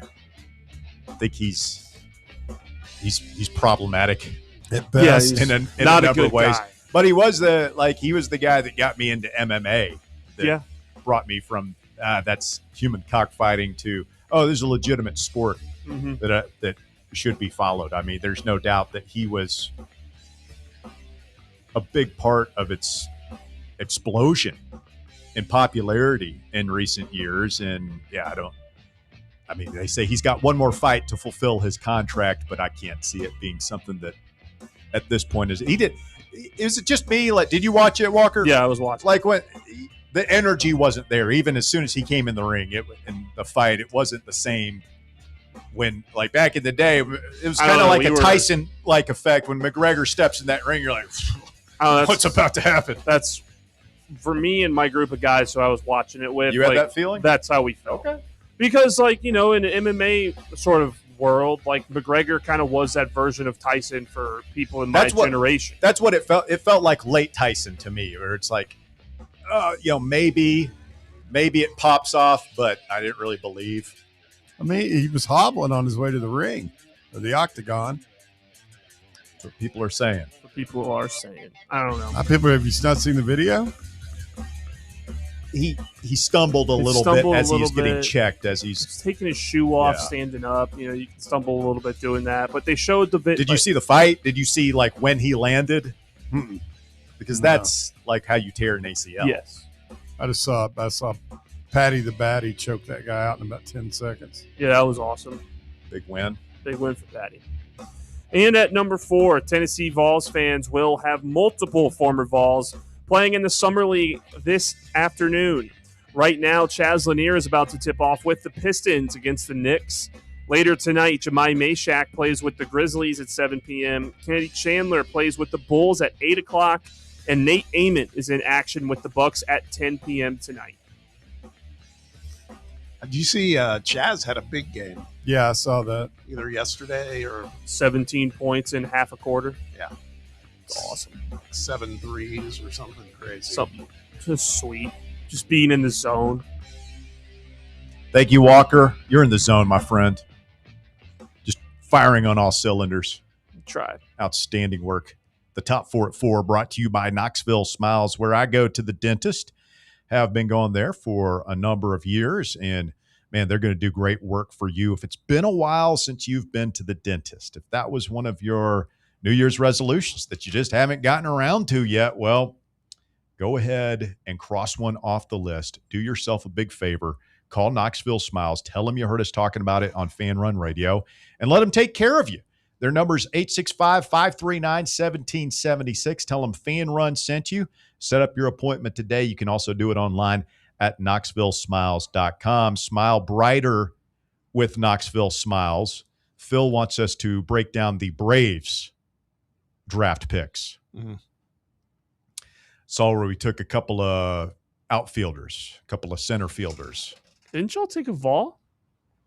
We took the Caden McCarthy, the right-handed pitching prospect. That's right. Yeah. So I mean, we'll see how that we'll see how that works out, Philly. It's the MLB draft. You're looking for where your guys go, not like a draft breakdown for MLB fans. Like I can't wait to watch this guy in high A. Like who knows how this stuff is going to go outside of the top 5 picks probably. Worst tradition in college sports. Big Dog, West Tennessee says grown men from UGA that bark at opposing fans. Despicable behavior. Well, barking is one thing. I actually don't mean if we were bulldogs, we would bark. Okay, but we're not. But I think it's stupid. here's the thing. It goes to another level when they get on all fours. Yeah. Yeah, you get on all fours and act like you're on a leash. I remember, like when they would come in for a big Georgia weekend, just working, and I'd have bartenders try and take a drink order from these idiots, and they'd just bark. I mean, they wouldn't. We didn't know what to do. Music City Sam says calling the Hogs is awful. They do it 100 times. I was there in 2024. The spectacle of calling the Hogs when you're getting beat by them. Oh, it's awful. And they're calling the Hogs. It fills me with an urge to bomb the location. Like that's the only time I somewhat empathize with like the suicide bombers, like the guys with the vest and everything. It's like if I had the vest, I would run in there and blow myself up amidst those people right now. Too much? A little much. Maybe a little bit. That's how I feel, man. It's how I feel. Kiffin's Wrecked Lexus says Clemson fans rushing the field after every game, win or lose, is the worst. I didn't know they did that. Do they? I don't know. Speaking of that, not Kirby, Dabo running down that hill. Like I'm rooting for him to just eat it. Rooting for him. I mean, that'd be yeah. I'd love for the double ACL and just face. Whoa, come on, man. That can be. I guess I can't hit him with the whoa after I just said I would suicide bomb. Arkansas fans calling the Hogs, but I do wonder about the older Dabo gets because he ain't slowing down. On that run. No, I mean, if you've been to that stadium, I know you're a South Carolinian. No. Native, but it's a little out of the way. I've been there, and that is steep, man. Like when you're standing, things on TV when you're standing at the top of that thing, that is a steep run. I can't believe because he's my age, basically. Maybe like a year younger than me. What would you look like trying to run down that hill? I wouldn't do it. If I gave you $1 million, said Bear, you have to run down though, and you can't fall. You think you could make it for $1 million? I don't know. I mean, you don't have to sprint, but like you can't. You can't amble either. You got to run. Yeah, I could make it down. Yeah, for $1 million. Yeah, I'm just picturing Wile E. Coyote in a ball of dust and just like expletives being hurled. Out of the four of us, I'm not the most likely to roll down that thing like a bowling ball. Mm-hmm. Who is? Yeah. Who are you thinking about? I don't know. Well, I mean, you're thinking about someone. You think you're more likely to be able to run down the hill at Clemson than Walker? Yeah. Okay. All right. I'd like to see you run on flat ground first. Please. Oh, wow. This is kind of at a point that running down that hill in Georgia, it combined takes me back to maybe one of my funnest tailgates of all time. It was you no longer can do this. We tailgated at a place that was right along Neyland Drive before you got to Neyland Stadium. So if you were coming from Calhoun's, and there's buildings there now, but there was a pathway through apartments where people could come down through the trees and come down to go into the game. And there were a bunch of Georgia students. It was for a Tennessee-Georgia game. And the weather was horrible. It was raining and wet and gross. Was this 99? Yes. I remember it well. Yeah. And these kids, all these college kids, because they were all dressed up, in their shirt and tie and all that stuff.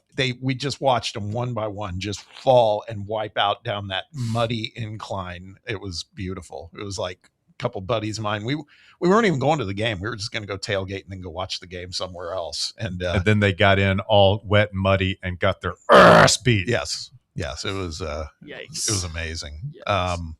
Quincy Carter. Here's a question. If you were an opposing fan base, let's have a little introspection here. Yes. What do you think what do you think fans would say about us? Like, what do you think the Tennessee thing is? I'm sure people find Rocky Top annoying. The woo, the Rocky Top. I think just Rocky Top in general. Yeah. I think the orange and white checkerboard overalls are probably, I mean, I'll be honest. as a Tennessee fan, I find them a little cringe. You couldn't pay me to wear the orange and white checkerboard. I would just be like, no. No, I wouldn't either. I'm sorry. I can't do it. Coonskin cap. I wouldn't wear one of those. I think it's kind of. I had one when I was a kid. Hey, key word there, when you were a kid. when it was okay to dress up as a mythic figure. Yeah, when you're like under 12 years old. I don't know. I'd rock the coonskin hat. Would you wear one on air one day? What made Davy Crockett or whoever started that think? This hat sure is good for... Probably because it was warm. This hat is good for fighting off the cold of an Appalachian winter. But as a style point, I'm going to go ahead and put the tail on the back. Yeah, I never got it either. I never had one. I've tried one on once or twice, but yeah, I mean, maybe I'm looking at this through orange flavored glasses, but I don't know that we have. I mean, I'm sure Rocky Top when you're getting pounded is obnoxious to hear. Yeah. But I mean, I don't think it's cringe. Like calling the Hogs is cringe. The A&M Yell Leaders is universally looked down upon by every fan base talks about this, right? I think the Yell Leaders are more cringe. The calling the Hog thing just kind of red. Super redneck. Well, and I feel like that's probably what when I go on like another fan's message board, hey, let's see what they're saying about Tennessee. Like I feel like the stereotype is, we live in the mountains, we live in the hills. Hillbillies. Yeah. We don't wear shoes or whatever, right. And that kind of thing. And, we've all been to Newport. I mean, there is some of that, but what closer. What are you trying to say about Cotton County? Closer to home, though, I feel like it's very civilized here. That's an unfair stereotype. Good Lord. Maryville's like little California now. But when you're calling the Hogs, you're inviting that stereotype. I mean, like, who has hog farm? Like, hog farms now are all automated, more or less, right? Oh, yeah. You don't have a guy out there in overalls and a straw hat, woo! Like banging on one of those triangles. How does it go? Woo! Pig suey. Like, come on. You think Cody can call the Hogs? He's an Arkansanian. Arkansian. I don't know. I hope not. I mean, technically anybody can call the Hogs. It's just whether or not you should. Calling the Hogs is you're crossing the Rubicon of fandom at that point. There's no coming back from that. You are a neck. Somebody talked about the Gator Chomp. I mean, that's just kind of dumb. Yeah. I just hate it because it's Florida. Yeah. I think that's it. It's actually, if we're being honest with ourselves. I don't mind it, actually. It's kind of cool. Yeah. If we were Gators, we would do that. It makes sense for what they're doing. It's it's cool because we do it back to them when we beat them. Well, yeah, and as Big Dog West Tennessee said, the Gator Chomp's getting cringy as their football program gets worse. That's the other thing. And wouldn't you know it, as they've finally kind of like tapered off, and we've solved the riddle that is Florida, and now they're not on the schedule anymore. It's a shame. They should have been. Go Gator. Big Dog also said Bear would look like the people in the downhill cheese chasing competition in Britain. Again, you don't have to read every comment in the chat, Bob. I mean, I overlooked some of the ones about you guys. Like who was it? Somebody said they doubted very seriously whether either me or Walker would not do anything but end up rolling down that thing. I didn't say that one. All I said was it is steep. Bob, how would you do? I mean, you're a man of a certain vintage. How are those knees? And you think you could run down the hill? Run, yes. Sprint, no. I mean, I could, but I think that's. I feel like Dabo's pretty careful as he's coming down. I don't think he breaks into a full-on sprint until he gets to the bottom. Yeah, I'd say it's pretty dangerous as you get older. I mean, it's definitely a commitment. I mean, that's a Derek Dooley moment. Like Derek Dooley is the one who blows out the knee and then coaches the game because you can't leave. As the head coach, you can't, oh my God, I've got to get to the hospital. You've just got to suck it up and get my stool, and I'm going to sit here with my crutch or whatever. And that was he got his hip replaced when he was here, right? Yeah. How about trying to do it backwards? I don't know that I could do it. Anybody short of one of those Chinese acrobats that travel the world could do that. Or Cirque du Soleil. You never been to see the Chinese acrobats at Tennessee Theater? No, it's incredible. Not Bear. It's one of the few things I will go see. It's art. Bear is very culturally literate. If you've never been, I know you're a patron. I've actually, the Shin Yun or whatever they call it. No, I've always wanted to go check it out. It's pretty wild, man. They stack all those chairs up and they put the person on top. It's a We lot can- better than Red Panda. We can figure this out if you guys want. I mean, I know of a good grass hill that we can go. No, we're not going to do that. I mean, I'll do it. I'll do it. I'll do it. You two go right ahead, but I'm telling you right now, I Scared. don't know what grass hill you'd find, but fine, you do it all you want. I doubt it's steeper than that run down that thing in Death Valley over there at Tiger Stadium. Just go over to Lakeshore and run down that big hill right there. I ran down that hill when I was in my younger days, and it's not. Well, The okay. one at Tiger Stadium's a lot steeper. That's what I was going to ask. So you've seen them both, and so you're saying the one in Clemson's. Oh, yeah. Wow. Yeah. I don't know how many degrees. No, I wouldn't even touch that then, to be honest with you. I mean, like I said, I've stood at Howard's Rock and looked down. I'm like, I don't see how I can't believe they let the players. The hill at Clemson Memorial Stadium has a steep incline ranging from 30 to 40 degrees. Yeah, that's like Daytona. I mean, you just got to. It's not that big. It's like you don't have to go that. You can steep, but it's barely not that far. barely walk up the It's about track balance. at Daytona. You just got to, kind of lean back, keep your feet in front of you. Yeah, I can run down the hill. Don't let your chin get above your God knees. help you if any of that grass in front of you is the slightest bit wet. Ooh. I'm pretty sure Dude, it's yeah. like- When it's rain, do they just cancel it? Well, no, it's like it's not grass. They have a tarp over it, don't Oh they? yeah, they've got like a carpet. Yeah. It's like that indoor outdoor stuff you'd see on I mean, that people's makes patios. it slicker, doesn't it? It's probably like if I'm wearing cleats, like I'd rather just the run on the grass. Again, I've always been surprised that they let the players do it. Yeah. Just When 'cause- one of their 5 stars blows out an ACL, I'm sure that'll be the end of that tradition. supposedly the rocks from Death Valley, California, which I never believed. I think it was probably from side of some creek over there in Clemson, South Carolina.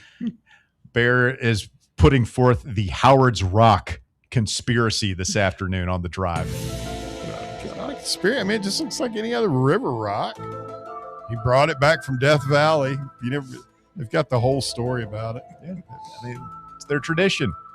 They've also got tombstones down at the practice field. And who are on the tombstones? South Carolina. Who else is on their big rivals? South Carolina obviously has. I thought it was one. just the teams they beat that year.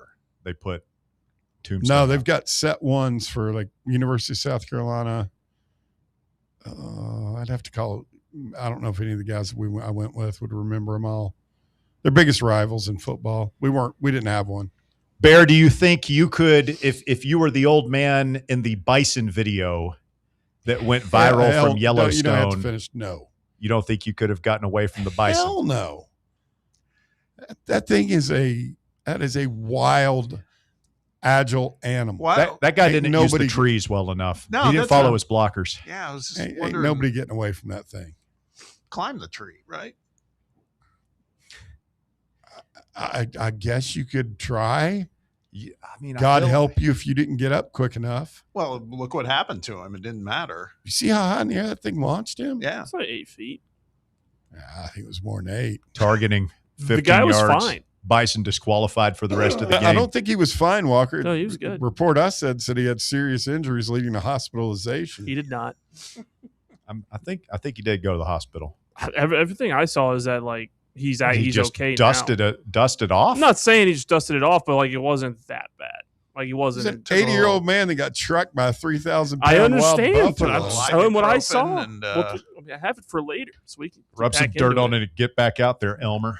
Probably need like double hip replacement. All right, well, find me an update on Bison Man. Have it for later. Yeah, the only other thing I'd say is I watched that video and the Bison was sitting there doing his thing for a while. It's like, why wasn't that guy trying to get the hell out of there? Because people are dumb and they mess those things. And those, I mean, you hear stories like this all the time. Like Buffalo's not real friendly. The guy wasn't. They don't like being looked at. It's not the old man's fault. He didn't do it. He and his grandson didn't do anything wrong. It's the truck that drove right by it that startled him. That Buffalo was staring that dude down as soon as he started taking his. So you say wrong place at the wrong time, Walker. Yeah, I'd say Walker Oates over here. Quick timeout. The Drive. It's Fan Run Radio on a Monday. Quick timeout. We're back with more right after this. The Drive. Catch up with all things Fan Run by subscribing to our podcast feed. Like, rate, and download the show from the Fan Run app or wherever you get your podcasts.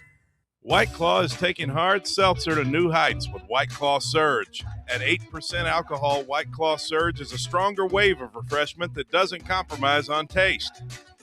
Available in 4 bold waves of flavor like ripe blackberry, citrusy blood orange, zesty natural lime, and tart cranberry. Check out your favorite retailer in-store and online for the White Claw Surge Variety 12-pack and 16-ounce single-serve cans. White Claw Surge. Please drink responsibly. Are you ready for the start of a new season? Maybe looking for your team to go on a tournament run? Get game day ready with Crumble. Head on over to your nearest location and pick up 12 pre-selected cookies plus exclusive toppers. When you're looking for dessert options, there's no question about who you should call on. Our listeners already know. Last year, the Dubai chocolate was a home run, along with the brownie batter. Oreo crumb was another crowd favorite. What new flavor will set the standard this season? If you're in the Knoxville area, there are 3 locations ready to serve you: Clinton Highway, Parkside Drive, and Maryville. Download the Crumble app to build your best lineup and vote on the best combos. You can even put your bid in to request a new flavor. Order in the app and slide on over to your nearest location. Tell them Fan Run sent you, and as always, it's for the fans, by the fans. Don't miss the cookies. Vol fans, reimagine your home at Broadway Carpets and Flooring for any remodeling or building needs. With a variety of carpets, rugs, hardwood, vinyl, and stone, Broadway has all the flooring and installation options you're looking for, including pet-resistant products like Pet Perfect Carpet from Shaw Floors. Visit their showroom in downtown Knoxville or the location in West Knoxville located on Kingston Pike near Pellissippi Parkway today. Your smile is one of the first things people notice, so why not make it unforgettable? At Knoxville Smiles, we believe everyone deserves a smile they're proud to show off, whether it's time for a routine checkup, a professional cleaning, or something more advanced like teeth whitening or veneers. Our expert team is here for you. We use the latest technology to provide the highest quality care in a comfortable, friendly environment. At Knoxville Smiles, we don't just treat teeth, we treat people.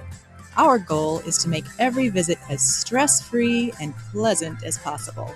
So if you've been putting off your next dental visit, now's the perfect time to take the next step towards a healthier, brighter smile. Give us a call at 865-539-1776 to schedule your appointment. That's 865-539-1776. Or visit us online at knoxvillesmiles.com. Smile brighter with Knoxville Smiles. Hear that? That's the sound of your life. Perfectly imperfect. Beating in rhythm to the world you've created. But every time you drive after drinking, the music gets drowned out. Your life sounds pretty great. Don't let a buzz ruin it. Buzz driving is drunk driving. Don't drive buzzed. A message from NHTSA and the Ad Council.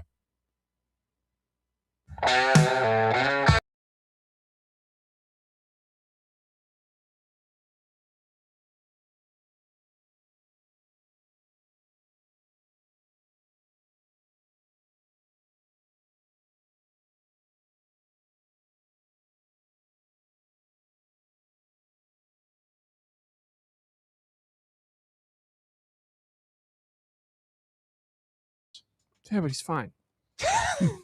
No.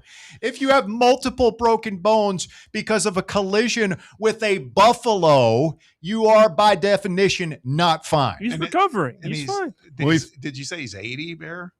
I mean, he looked to be older. 65 is what Big Dog's saying now, but still. He was 65? Yeah. It says that he had multiple broken bones, including a broken femur. But that he was in good spirits. Well, apparently, my research. They pump you full of enough morphine. You can be spirits. in good spirits for a minute, Walker. That's what I was telling him during the break. Good spirits. He was making jokes on the way to the joking hospital. around when they were fine. wheeling me in the ICU after a thoracotomy because I was on the morphine. He's fine. Yeah, he's fine because he's higher than Barrett Bonner. No, he's gonna be fine. Is what I'm saying. rocks. You hope so. Apparently, you're not supposed to go near these things between June and September because they go in what's called the annual bison rut, where they get full of anger, aggression, energy, where they're trying to assert their dominance while they're looking for chicks. Taylor Wallace says the motherland would be disappointed in Bears' cowardice behavior right now. About what? About not running down that hill. I'm not an idiot. I don't feel like spending a month in an orthopedic ward. JV555 says if Bear ran down that hill, he would need the Lucas device. Probably. So you'd have the busted out legs from running down the hill, and then you'd have busted out sternum from the Lucas device. Yeah, and I've already dealt with. But don't worry, you'd be fine, according to Walker. Oh yeah, Dr. Smith over You would end up being okay. It's a broken bone. You go, you take care of it. It'll be fine in a month or so. Have you ever had multiple broken ribs? No, I've not broken a rib before. GBO Kyle Beach says like Johnny Knoxville getting launched in the air by the bull. That almost killed him. Then he had to wear he had to pee in a bag. He had to carry the bag thing. Colostomy bag? No. For when it pierced his bag? urethra, yeah. Oh, yeah. And tore his, the horn went up through his. Okay. bladder. Oh, all righty then. How do you think that felt? I don't care. I don't know. How do you think it felt? C. Brent V3 okay, says the old man fell on a helmet. No. Butch Jones is ass. Shy Tuttle style. He got struck by that thing. Well, it's deceptive in the video. You don't. That's apparently that thing. That's 100 yards. They were 100 yards away from it. Those things can move. I mean, you think you're safe. You're not. How do you think DGG would do against that? He would die. Yeah, I don't know, man. He looks tough. Look up how much He'd a get away. full-grown Yeah.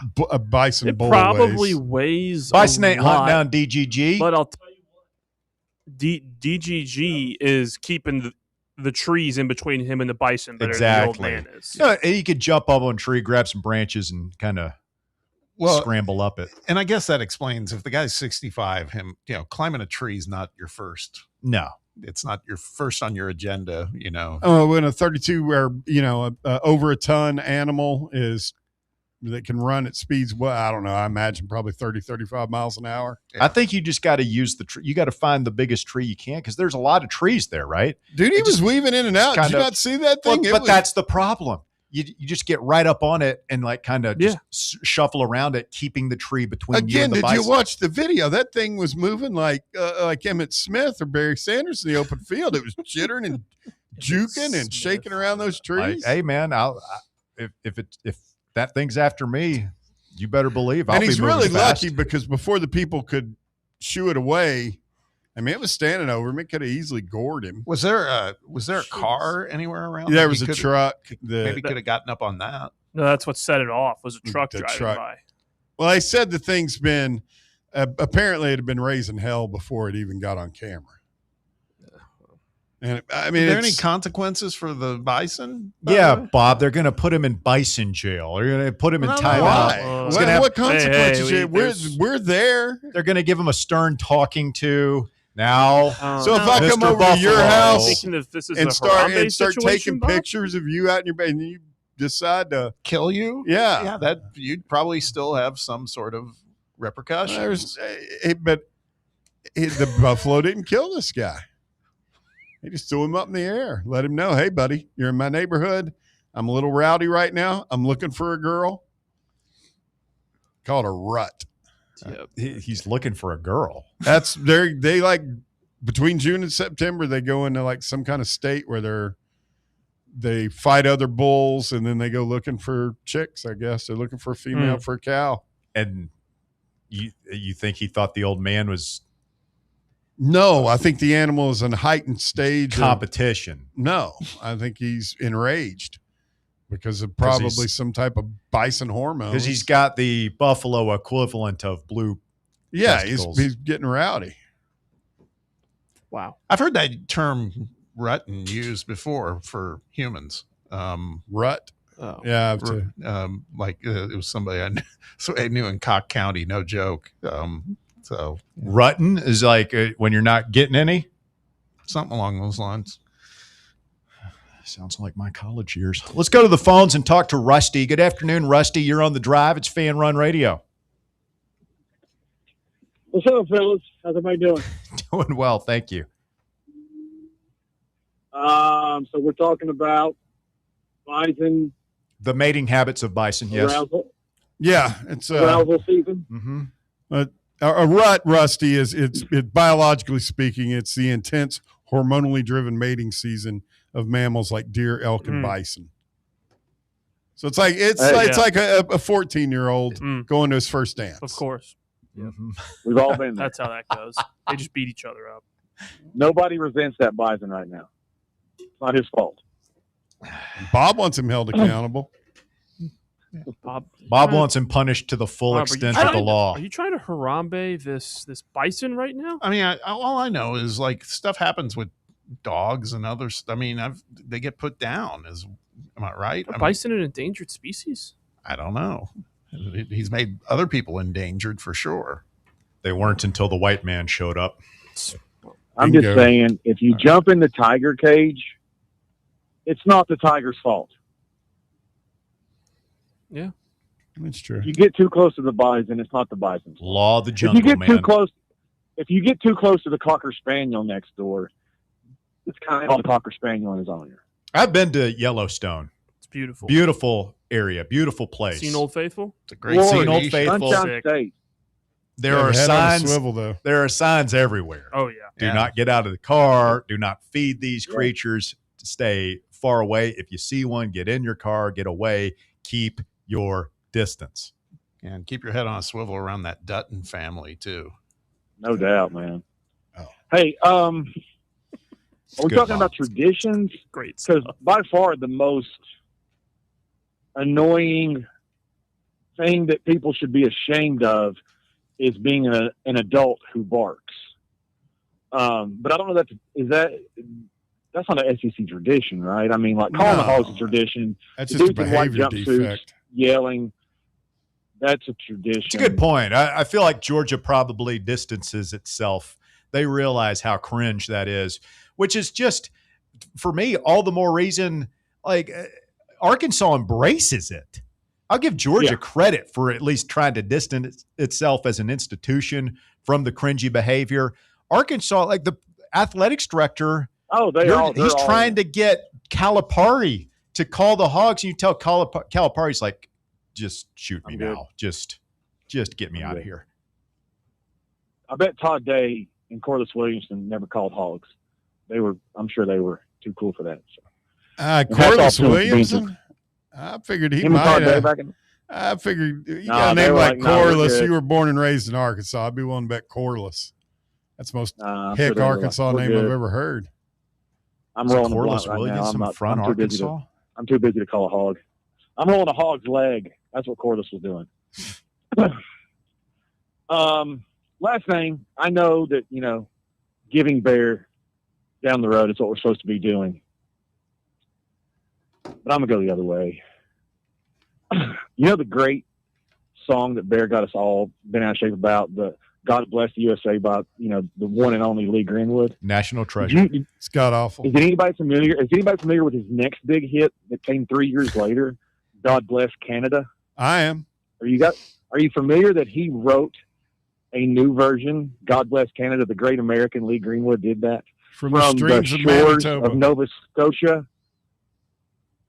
See, but you guys say that like it's some kind of own To me, it was a money it's the grab. best The thing. song's fine, Well, but what's he more keeps American than crap that? doesn't- The great American money He- grab. It's capitalism in its purest essence. It's beautiful. If I were Lee Greenwood, I'd do one for everyone.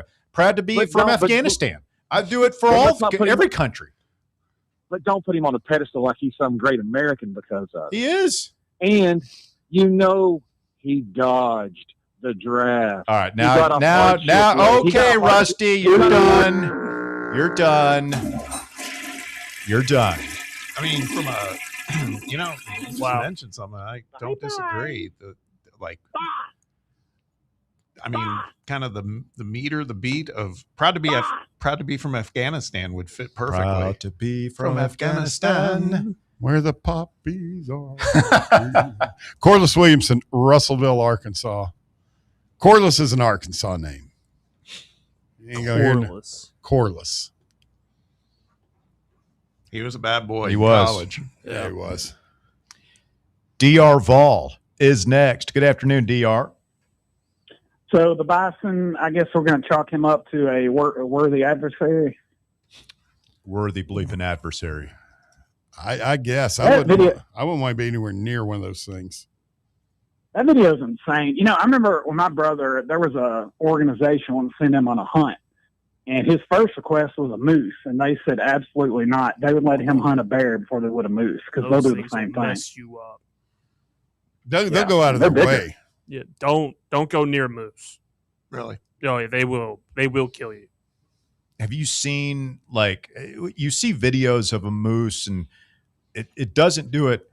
Like there's videos where people are in a car and you see the moose. Mm-hmm. These things are like 10 feet They're tall. huge. Yeah. They're massive. Well, what about Bullwinkle, man?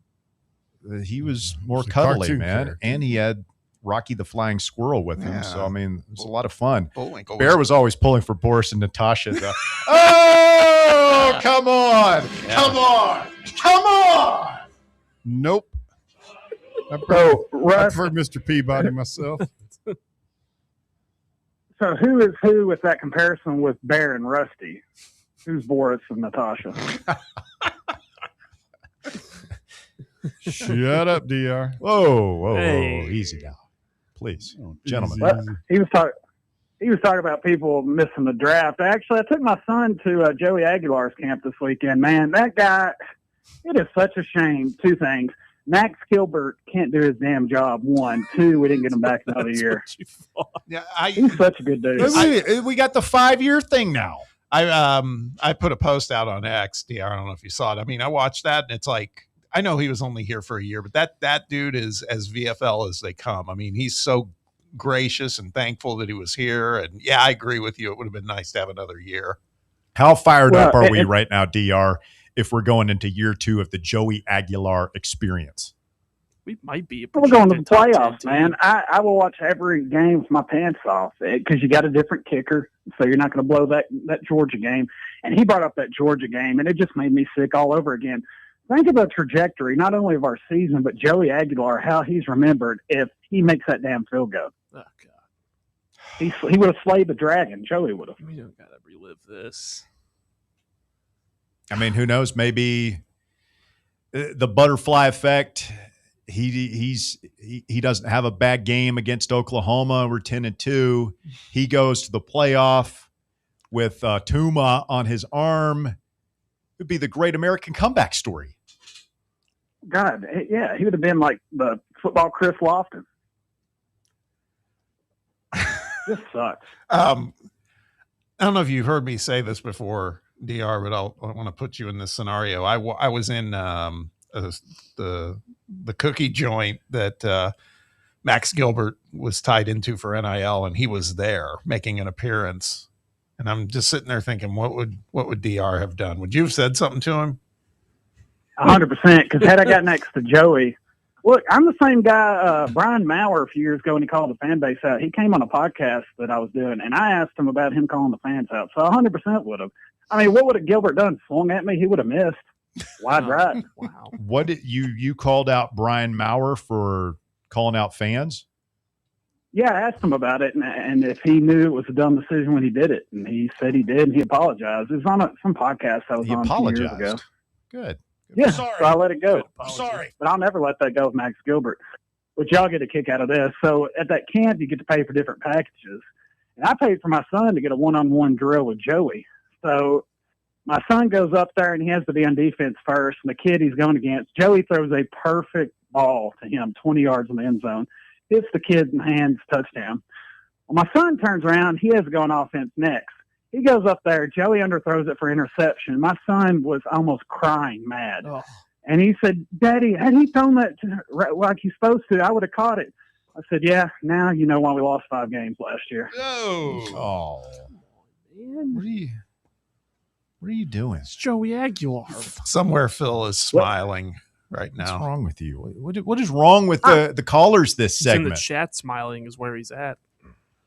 Well, now, one more thing. So I didn't realize that Webb and Knox Catholic are so close. Is that a big rivalry? Oh, that's huge. Huge rivalry. One of the oldest rivalries in Knoxville. Mm-hmm. Except when, Okay. when Webb See, I decides know about it's Knox not. Catholic, and when we got to that football Yeah, but camp, it's man, it nuts was when just they so have packed. no Whoa, players. hold on. Go say that again, DR. So on my way to take my son to camp, we drove by Knox Catholic on the way to Webb, and I've never been by Knox Catholic. They had a lot more stands and everything. And I asked the guy, because Webb kind of not a lot of seating for the amount of kids they had, and I said, who picks this? I said, because, it seems like Knox Catholic would have been better suited. And he said, well, usually Joey, they gave him first preference, and initially he chose Knox Catholic and changed it to Webb. And I was like, are you serious? And he said, yeah. I wanted to know why, and he said, well, it was kind of like when he changed from App State to Tennessee. He wanted to be somewhere where he could get to the playoffs. Have a good day. Real ones, no. Thank you, DR.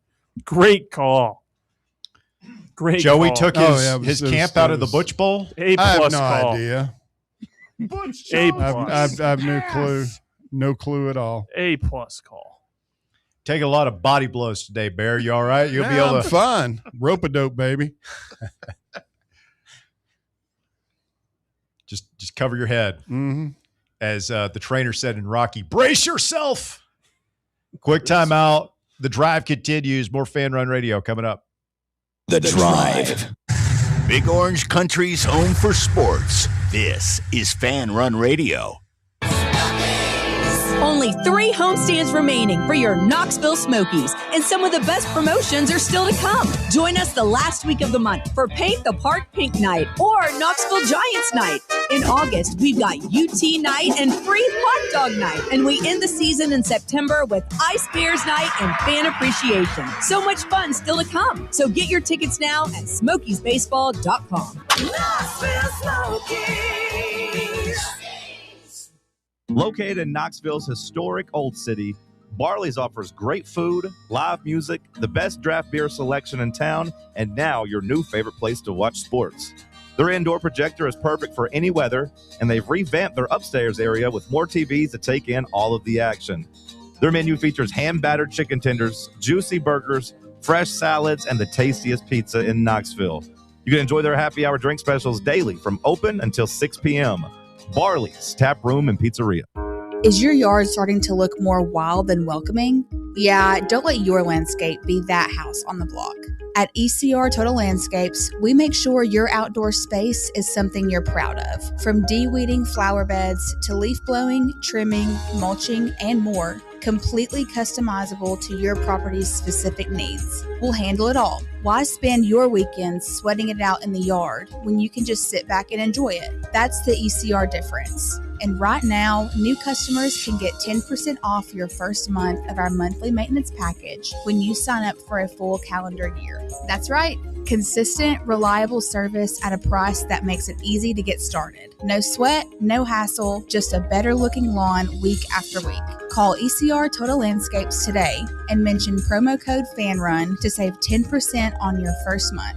Call 865-384-2012 or visit us online at ecrtotallandscapes.com.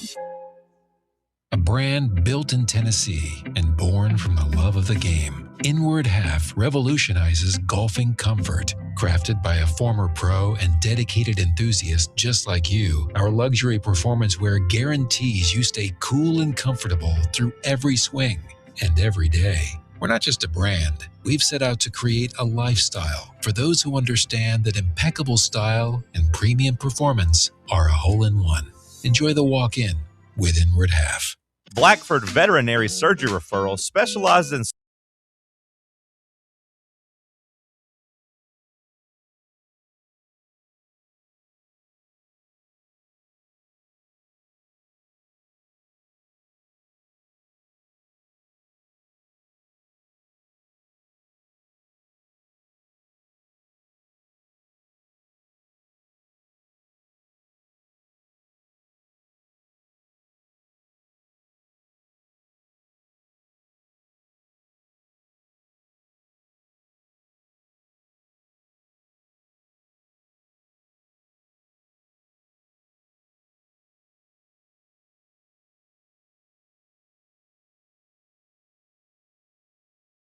business owner and you want some polos or t-shirts with your logo on them to help promote your thing, then give SM Athletics a call. Their number is 865-966-3434, and their website is smathletics.com. Wrapping up hour number 2 of the program this afternoon. Big hour 3 coming up.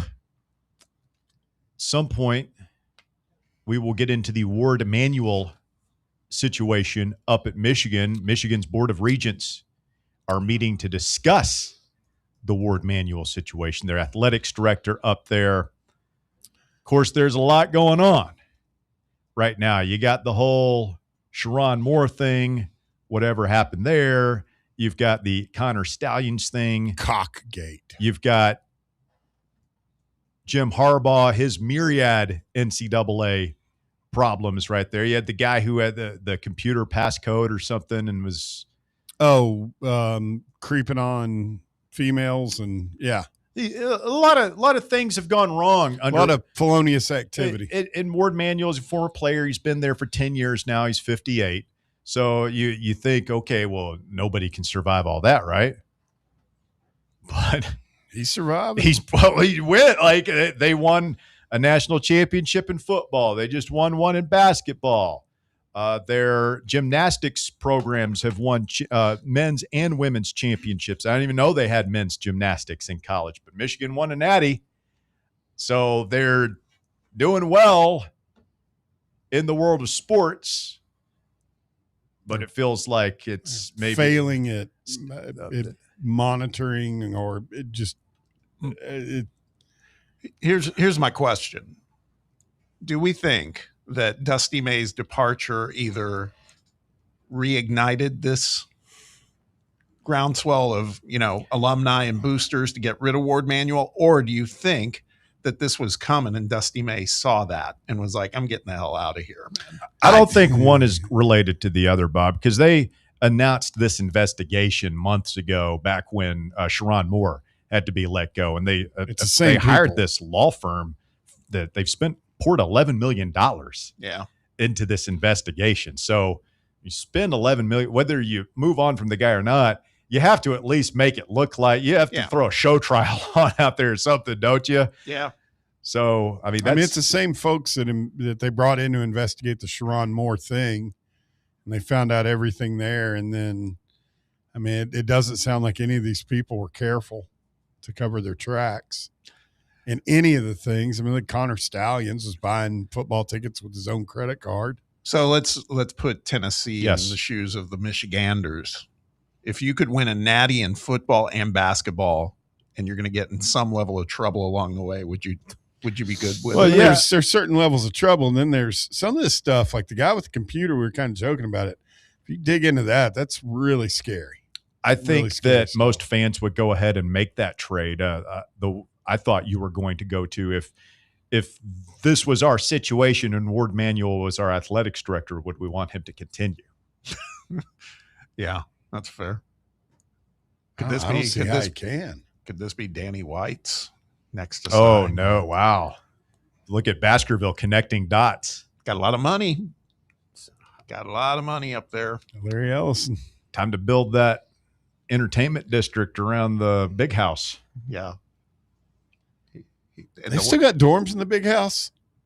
I know they did it one time where kids actually lived in I it. can't imagine they still have that. I didn't even know that was a thing. Yeah, it wasn't that long ago they were. Danny's grand dream of building up in the stadium, he could do it there because that stadium's kind of at ground Low level. to the ground. One level, isn't it? Yeah, it goes down, basically.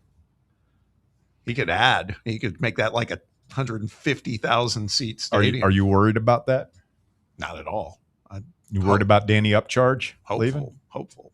Really? He's done a nice job, but who we going to get? That's what, like, I get that Danny White's kind of, I don't know. He's an odd guy, right? He's a businessman. That's what he is. Yeah, he's a cold, hard, calculated business. There's not a lot of lovey-dovey going on there. He's a politician in that he can play to the crowd. I'm going to give you what you want, what you need, and everything. And I say all that to say this: I don't want him to leave. He's brought balance to the force. Do you remember what a train wreck this place was before he got here? No, I know that. The press conference where everybody had to come out when there was all the kind of rapey stuff going on over there. What? I don't think that he's done I think he's done a good job. I agree with you on that, and considering what he inherited, but I just feel like it's almost like that was a bit of a deal with the devil to kind of. He's had some the funny shaped ball has bounced his way a time or two. He's had some good luck, no doubt. But man, I've just the kind of boobs that they hired before him to do that job. I agree. I don't want to start that wheel spinning around again. It's very easy to mess it up. Yeah, as we've seen. Big Dog in West Tennessee says we could go get Charles Davis. I mean, that's. Is he still broadcasting? Yeah, I like Charles Davis fine, but you need a. Yeah. And Danny White has shown like you need somebody young who really understands finance, and because this has never been bigger business, and you better have that money flowing 24/7, 365. True that. Stay with us. Hour number 3 of The Drive coming up next. It's Fan Run Radio.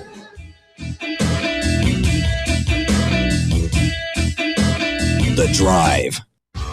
Fan Run Radio, the flagship station for Tennessee fans. This ain't no wishy-washy, limp-wristed, kale-eating, half-ass sports radio station. We're your in-your-face, truth-telling, say it loud, flag-waving, face-painting, hardcore, bring the noise, causing a ruckus, don't give a damn sports station. Sports talk that doesn't just hang up and listen. For the fans. This is Fan Run Radio. Get some. Citizens National Bank. Experience the thrill of traveling with C&B's exclusive travel program. Customers age 50 and above with a Plus Perks checking account can participate, ensuring a safe and delightful travel adventure. Take a day trip or an overnight trip. Travel domestic or international. C&B is always on the go. Citizens National Bank. Banking never felt so good. Member FDIC. Rickard Ridge Barbecue. It's more than just dinner, it's a destination. Hey, this is Russell Smith, and whenever somebody asks me for a barbecue recommendation, I always tell them to take the quick drive up I-75 and visit Rickard Ridge Barbecue. Rickard Ridge is about a 20-minute drive up I-75 from downtown Knoxville. Just take exit 134 in Caryville, hang a right, and Rickard Ridge is tucked just inside Cove Lake State Park on your left. You can't miss it. Fall off the bone Memphis-style baby back ribs, slow-smoked chicken thighs, fresh, juicy, hand-cut steaks. Rickard Ridge has it all. And this ain't no Yankee chain store fly-by-night operation either.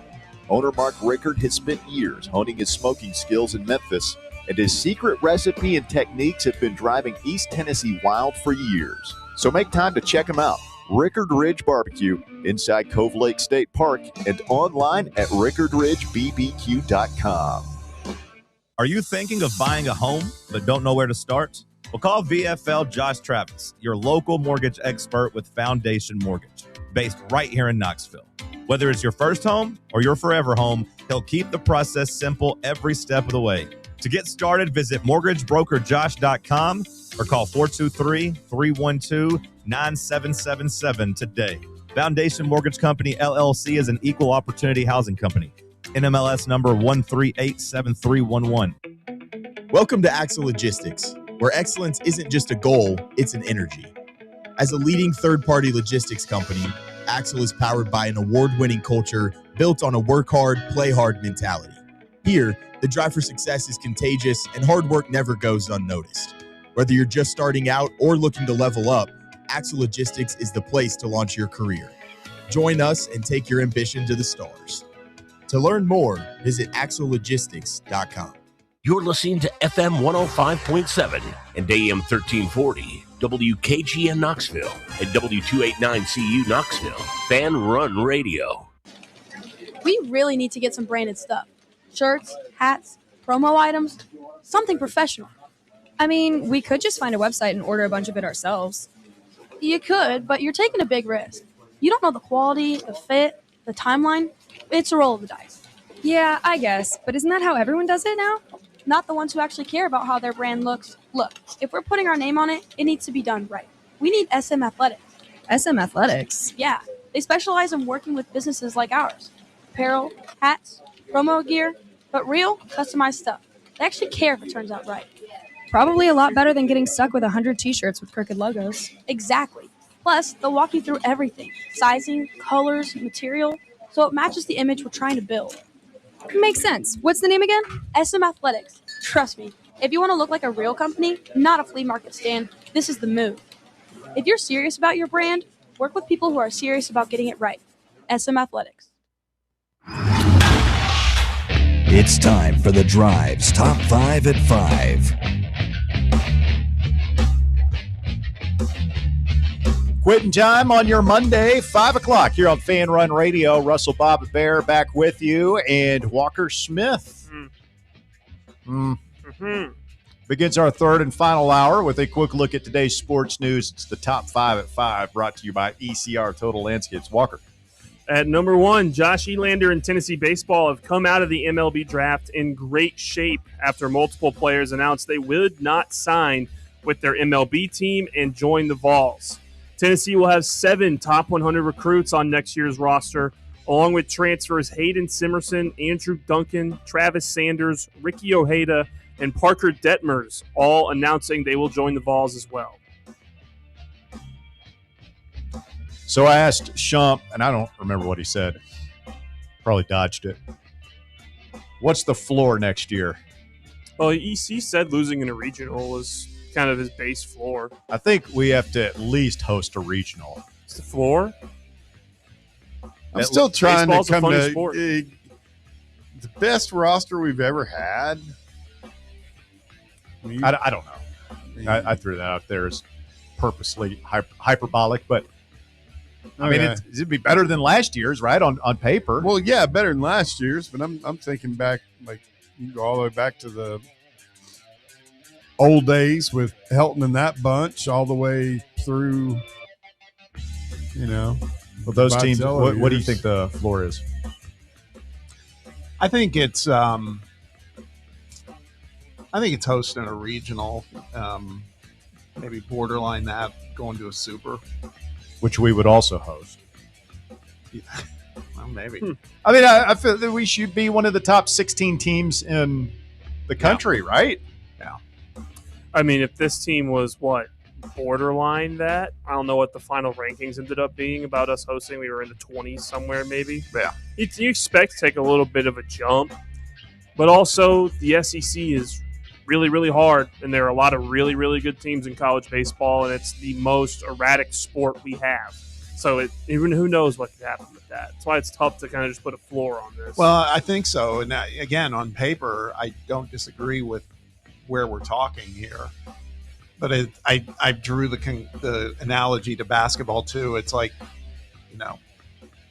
there's on paper and then there's on the field or the court. And that's the part that's got to get resolved. Yep. I mean, that's on paper. I like what happened this weekend, man. I feel really, really good. I think, Russ, you said last night you were in your feels. You said Omaha. Said see you in Omaha on the text thread. Yeah, I'm funning. Trying to be serious right now, Bob. I want some serious sports analysis. Host a regional, or we fire the coach. Hey, this is Tony Vitello might nothing else. This is like I've been saying for weeks now. This is his team now.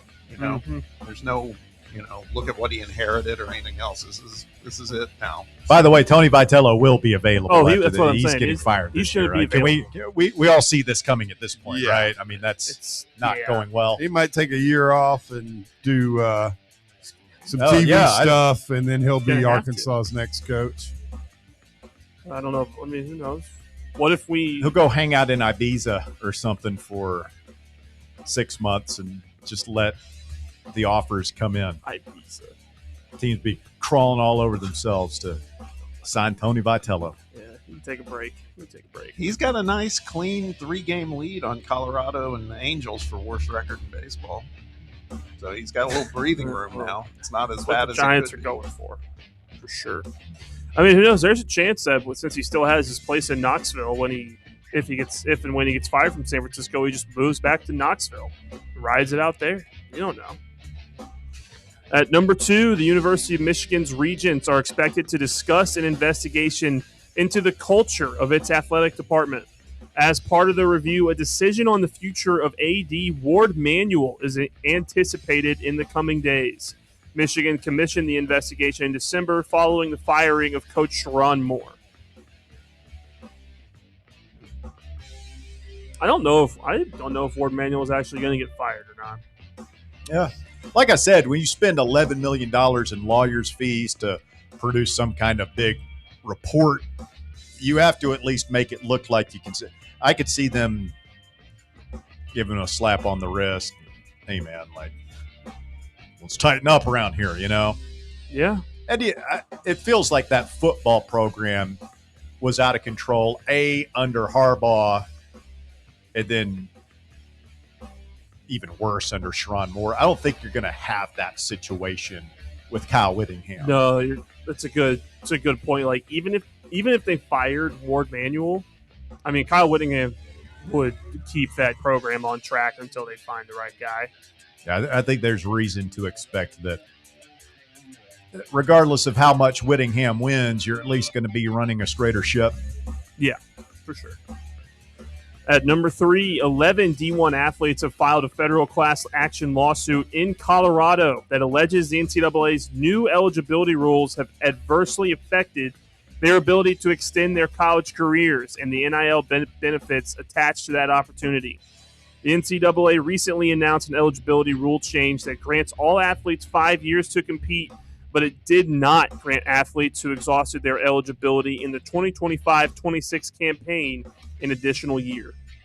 So what are they hoping for in a rushed judgment here that allows them to play this school year? Yeah. Exactly. Pretty much exactly what Joey Aguilar was trying to do, just under a different bound. Well, wouldn't it be like year 7 for Joey?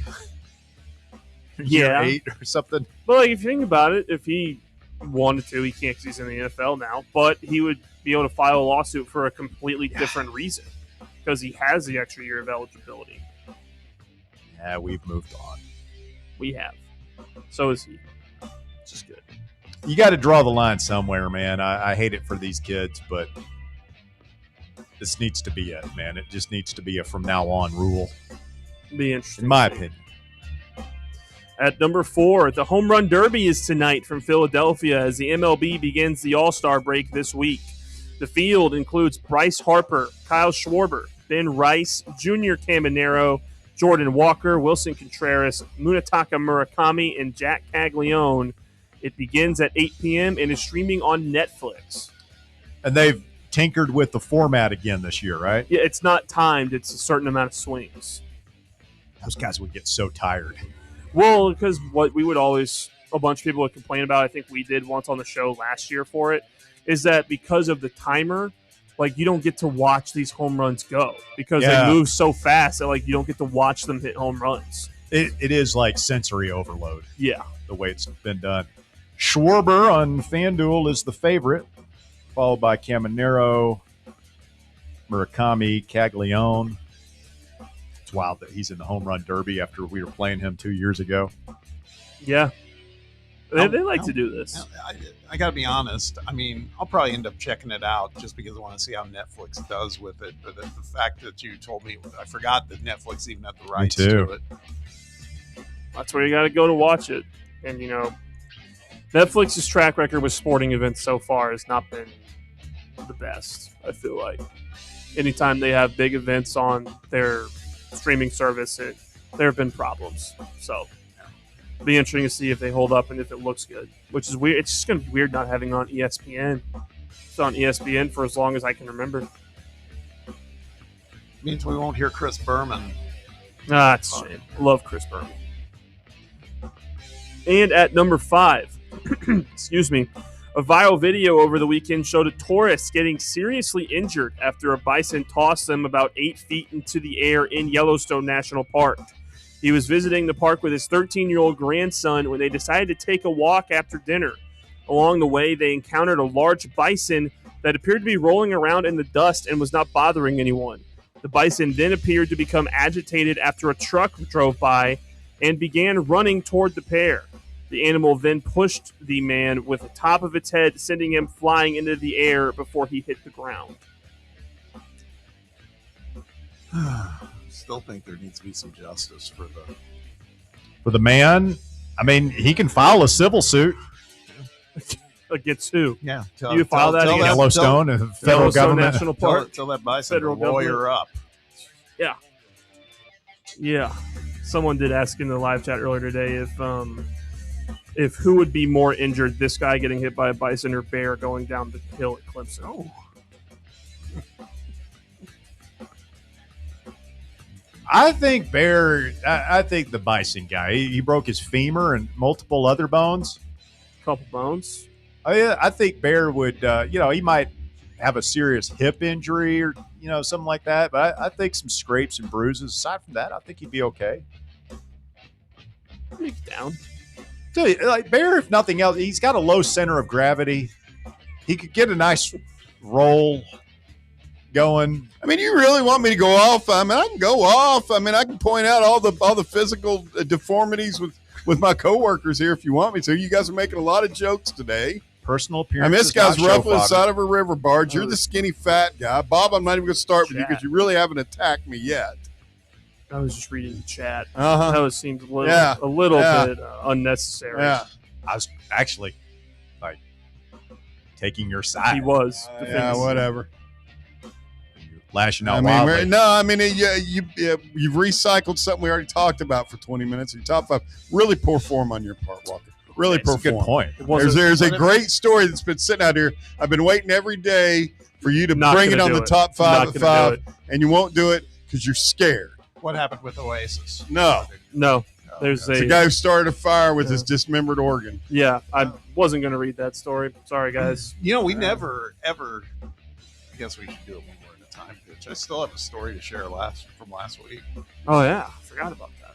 Well, in the hot tub, right? No. It's funny because I have a gym story from yesterday. This is not a gym story. This is a, you were talking about somebody coming into your house. Some of the things you see in somebody's house. Oh. I was a guest at somebody's house. All right. That is the top 5 at 5. It's brought to you by our friends at ECR Total Landscapes. You check them out online at ecrtotallandscapes.com. 10% off your first month of the monthly maintenance package if your yard is starting to look less like a yard and more like a jungle. Folks, don't be that guy in the neighborhood. Call ECR. They'll come take care of it. Maybe your yard is in pretty good shape. You're out there fighting the good fight, sweating it out on the weekends, doing the mowing and trimming and all that stuff, but it's not quite where you want it to be, or maybe you're just tired of doing all that stuff. Let ECR Total Landscapes take the weight off your shoulders so you can just sit back and enjoy a great-looking property. They'll de-weed your flower beds. They'll do the leaf blowing, the trimming, the mulching, and all of it. ECRTotalLandscapes.com. 10% off your first month. And if you have any tree branches down in the yard after the storms last night, these folks will come out and take care of that as well. They'll get those trees down. I had them out to do that at my property last year. They did a fantastic job. ECRTotalLandscapes.com. Tell them Fan Run sent you for 10% off your first month. ECR Total Landscapes. So it's funny. We had the gym talk Friday on the show, and I went over to my gym yesterday, got a good workout in, and the shower situation there, like it's, I don't think it's used, but I only go in there to use the restroom if I have to during the workout, right? I don't think I've ever seen, I think in 5 years of going to this place, I've seen maybe one naked guy, which is like, those are pretty good numbers, I think, if you're trying to avoid that sort of thing. I go in there yesterday, and there's a guy in the shower. Don't think anything of it. I go use the restroom. I'm coming out. Now the guy stopped showering. I'm washing my hands, and I just catch a glimpse in the mirror. This dude, like, instead of just toweling off behind the curtain, he's walked out into the middle of this huge open space in the restroom. And he's toweling off, like with the towel up on his head, so that everything is exposed. He's just standing like facing the entrance too, letting it all hang out. And I'm just like, oh, what's happening right now? Is like there are so many options for this guy to be discreet, and he is using none of them, like zero.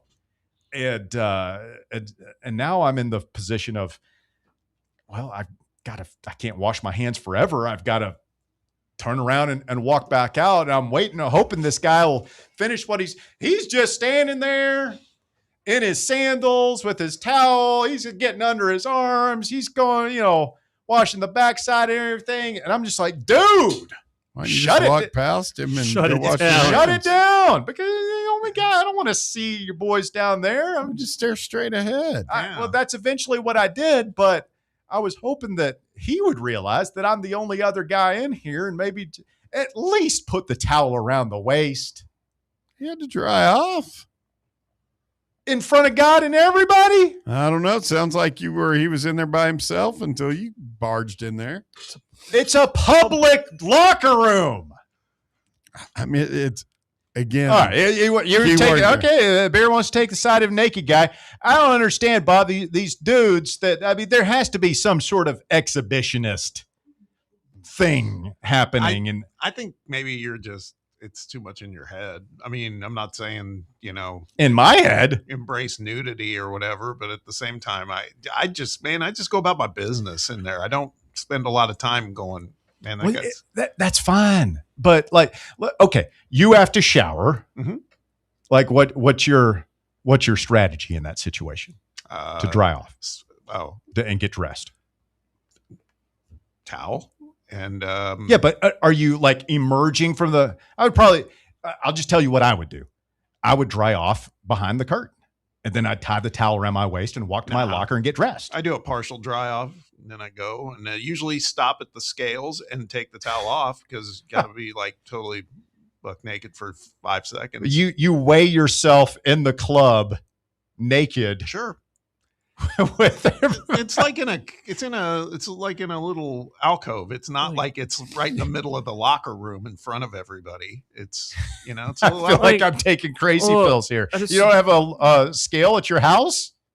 No, I just think the one at the gym's a little more accurate. And so then I put the towel back on and go and finish up at my locker. Can't you just subtract like a pound in your head for the towel? Nah. You want good point. You want the exact results. You want want precision. Like, I'll just say, like, yeah. I will say, whenever it does sound like that. Whenever I go for my yearly physical checkup and they make me weigh in, they just it's the first thing they do, and they just stand up on the scale, and I'm like, I've got shoes on. I'm fully dressed right now. That's always going to add like 5 pounds to your weight, and it always bothers me. Yeah. I told the doctor about it one year. He just laughed it off. I'm like, no, this is serious, man. I gotta get you. At least let me take my shoes off. Let me get naked in front of you in your office, in front of everybody. I mean, like, on one hand, it's a locker. You don't want to see that in the locker room. You'd rather not. Mm-hmm. But on the other hand, it is men's locker room. Like you gotta, like you can't be surprised when you see stuff like that in the men's locker room. I just feel like, okay, fine. I feel like there's certain etiquette. I mean, this guy was, I wish I could describe this. Like it's a big shared common area once you walk in there, Yeah. and he's just standing there in nothing but his flip-flops toweling off. I feel like, to Bob's point, you do the partial dry off you're still in the stall. Yes. And you get your sandal, you walk back over to your locker. And then if you have to do a touch-up dry off, you take that opportunity, you do it quickly, and then you get dressed. This guy was showing off. And I didn't get enough of a sense to, like, because What do you mean he was showing off? Well, he was taking his time. He was very much comfortable with me in this. What was he case. showing off? Well, I don't know. I didn't get enough of a sense of it. Come on. I don't know if he should have been showing off. I mean, he's or not. making accusations about somebody saying he was showing off. I'm just asking, what made you think he was what was he showing off? His everything undercarriage. Good undercarriage? I don't know. I did not. That's a very weird question to ask. I'm just he's the one who's what do you consider to be a good undercarriage? I have no idea. That's why I'm asking you. You clearly do. You said if it's good. I'm asking. Not. No, I'm what asking. What in your mind is good? What were you showing off? What do you? I think answered he was your question. showing off? What in your mind is good? No, you really didn't. You can't twist. I said I didn't know. I didn't look. I'm sorry. I was not staring at this man's penis bear. Well, I was asking him. You felt like he was showing that off? Do you or what? I mean, you're the one who said it, not me. Don't get mad at me, Russ. I'm just asking. Sir, I've answered your question. Made it weird. So I don't know what else to tell you. All right. I've answered your question. Now I'm asking you. What do you consider? I haven't really thought about it. Sounds like you're thinking about it right now. No, I'm really not. You asked the question, therefore you're thinking about it. I mean, you can. I don't know what to do with you, man. Either you're repeating everything he says, or you're just waiting on something. So all I did, I just yeah, thinking about it. You're thinking about it. You are. You are. Wow. Yeah. 5, 6. I mean, Sir, the question was this your handwriting? Quick timeout. The drive continues. 865-966-3435 is your number to get on the program. 966-3435. Back with more Fan Run Radio right after this. The Drive. Can't get enough Fan Run Radio? Be sure to like and subscribe to our YouTube channel by searching for Fan Run Sports. What kind of day is it? It's a White Claw day. Grab a pack, grab your friends. Everything else in life can wait. Your friends shouldn't. Let's go. White Claw. Grab life by the claw. Please drink responsibly. Hard seltzer with flavors. White Claw Seltzer Works, Chicago, Illinois. A brand built in Tennessee and born from the love of the game. Inward Half revolutionizes golfing comfort. Crafted by a former pro and dedicated enthusiast just like you, our luxury performance wear guarantees you stay cool and comfortable through every swing and every day. We're not just a brand. We've set out to create a lifestyle for those who understand that impeccable style and premium performance are a hole-in-one. Enjoy the walk-in with Inward Half. Are you ready for the start of a new season? Maybe looking for your team to go on a tournament run? Get game day ready with Crumble. Head on over to your nearest location and pick up 12 pre-selected cookies plus exclusive toppers. When you're looking for dessert options, there's no question about who you should call on. Our listeners already know. Last year, the Dubai chocolate was a home run, along with the brownie batter. Oreo crumb was another crowd favorite. What new flavor will set the standard this season? If you're in the Knoxville area, there are 3 locations ready to serve you. Clinton Highway, Parkside Drive, and Maryville. Download the Crumble app to build your best lineup and vote on the best combos. You can even put your bid in to request a new flavor. Order in the app and slide on over to your nearest location.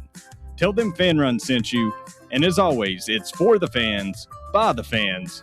Don't miss the cookies. Vol fans, reimagine your home at Broadway Carpets and Flooring for any remodeling or building needs. With a variety of carpets, rugs, hardwood, vinyl, and stone, Broadway has all the flooring and installation options you're looking for. including pet-resistant products like Pet Perfect Carpet from Shaw Floors. Visit their showroom in downtown Knoxville or the location in West Knoxville located on Kingston Pike near Pellissippi Parkway today. Hey, Vols fans, Cody Brown here. I grew up right here in Tennessee and know what it means when someone says, I've got your back. That's why you can trust Farm Bureau Insurance of Tennessee. Whether it's your home, your vehicle, your family's future, or the business you built from the ground up, we will show up for all of your insurance needs. We are Tennesseans who understand what matters, which is doing right by you. Insurance is not all about just paperwork and policies, but it's about the people we insure every day. So if you want insurance that hits home, give me a call at 865-992-3871. Go Vols. Phone's blowing up, but you're in the driver's seat. Ignore.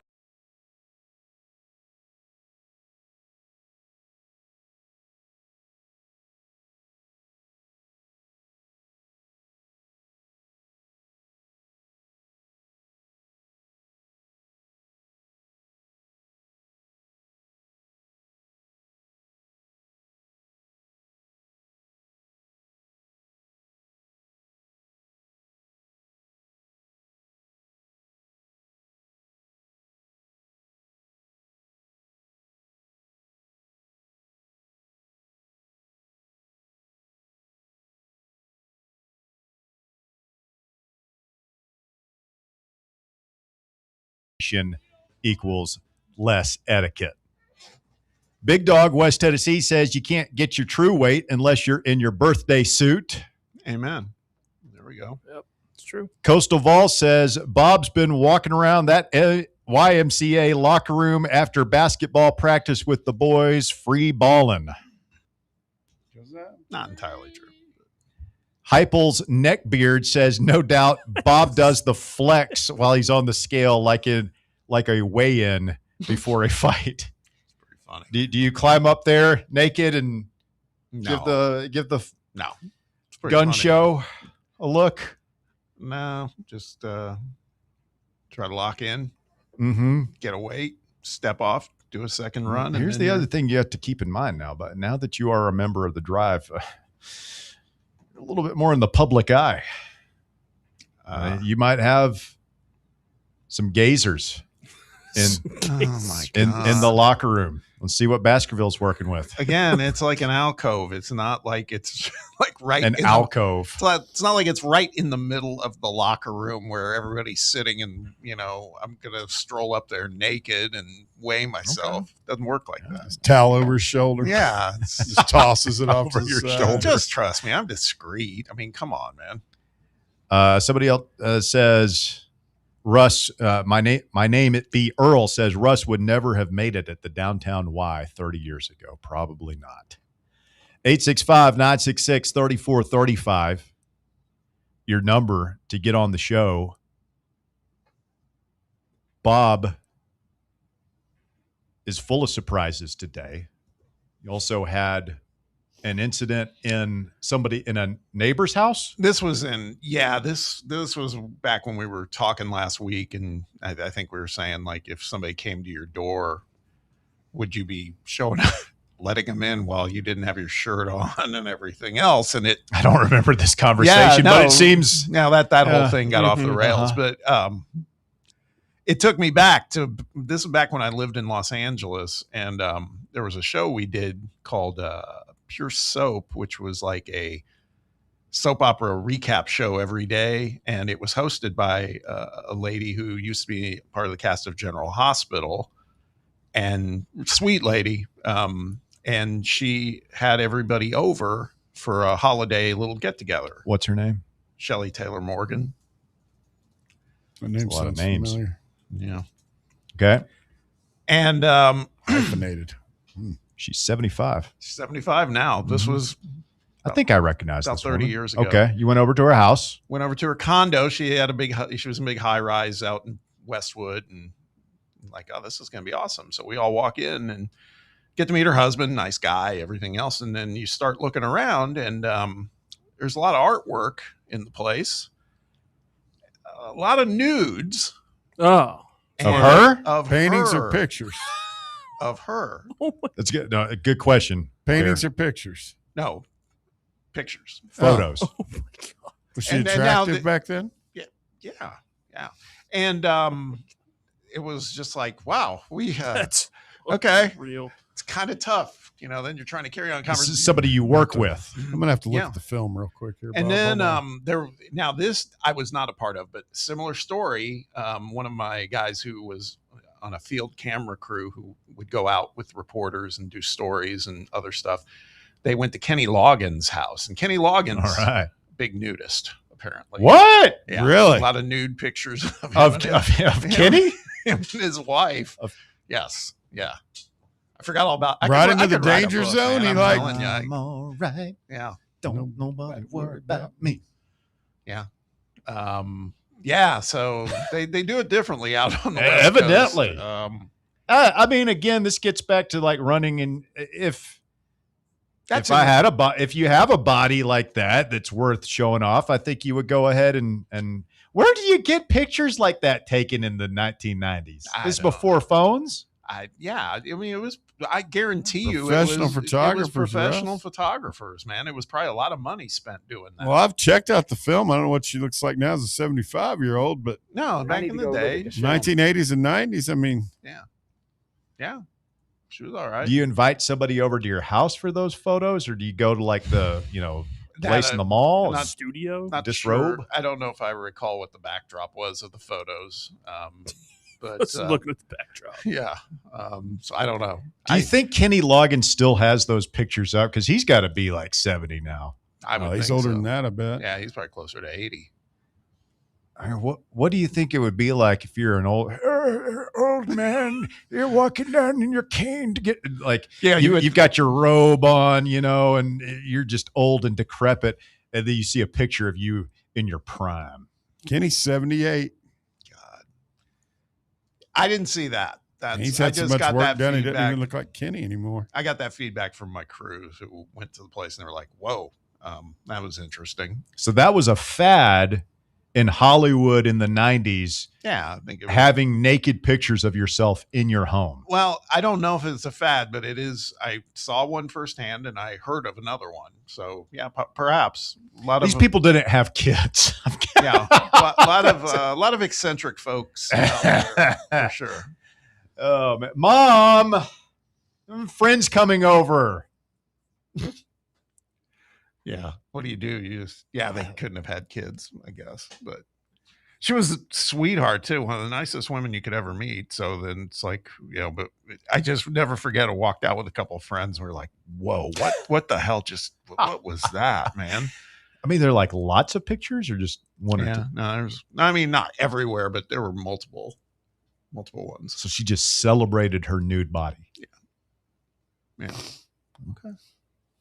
Yeah. I mean, like I said, man, I could write a a book. broad and I looked as good as she did back in the day, I might celebrate it too. I'm just saying. Did you just call her a broad? I mean that as a sexist comment. Certainly did. Let's get Roberto in here as we go back to the busy phone lines today. And Roberto, you're on the Drive Fan Run Radio. I don't think there's any way I could follow that with anything of note. Roberto, do you have any nude self-portraits in your house? No, I don't. Good. I don't. I'm really not that proud of. I'm proud of where I've come from, but I'm certainly not proud of where I've arrived. So, let's just say it that way. Okay.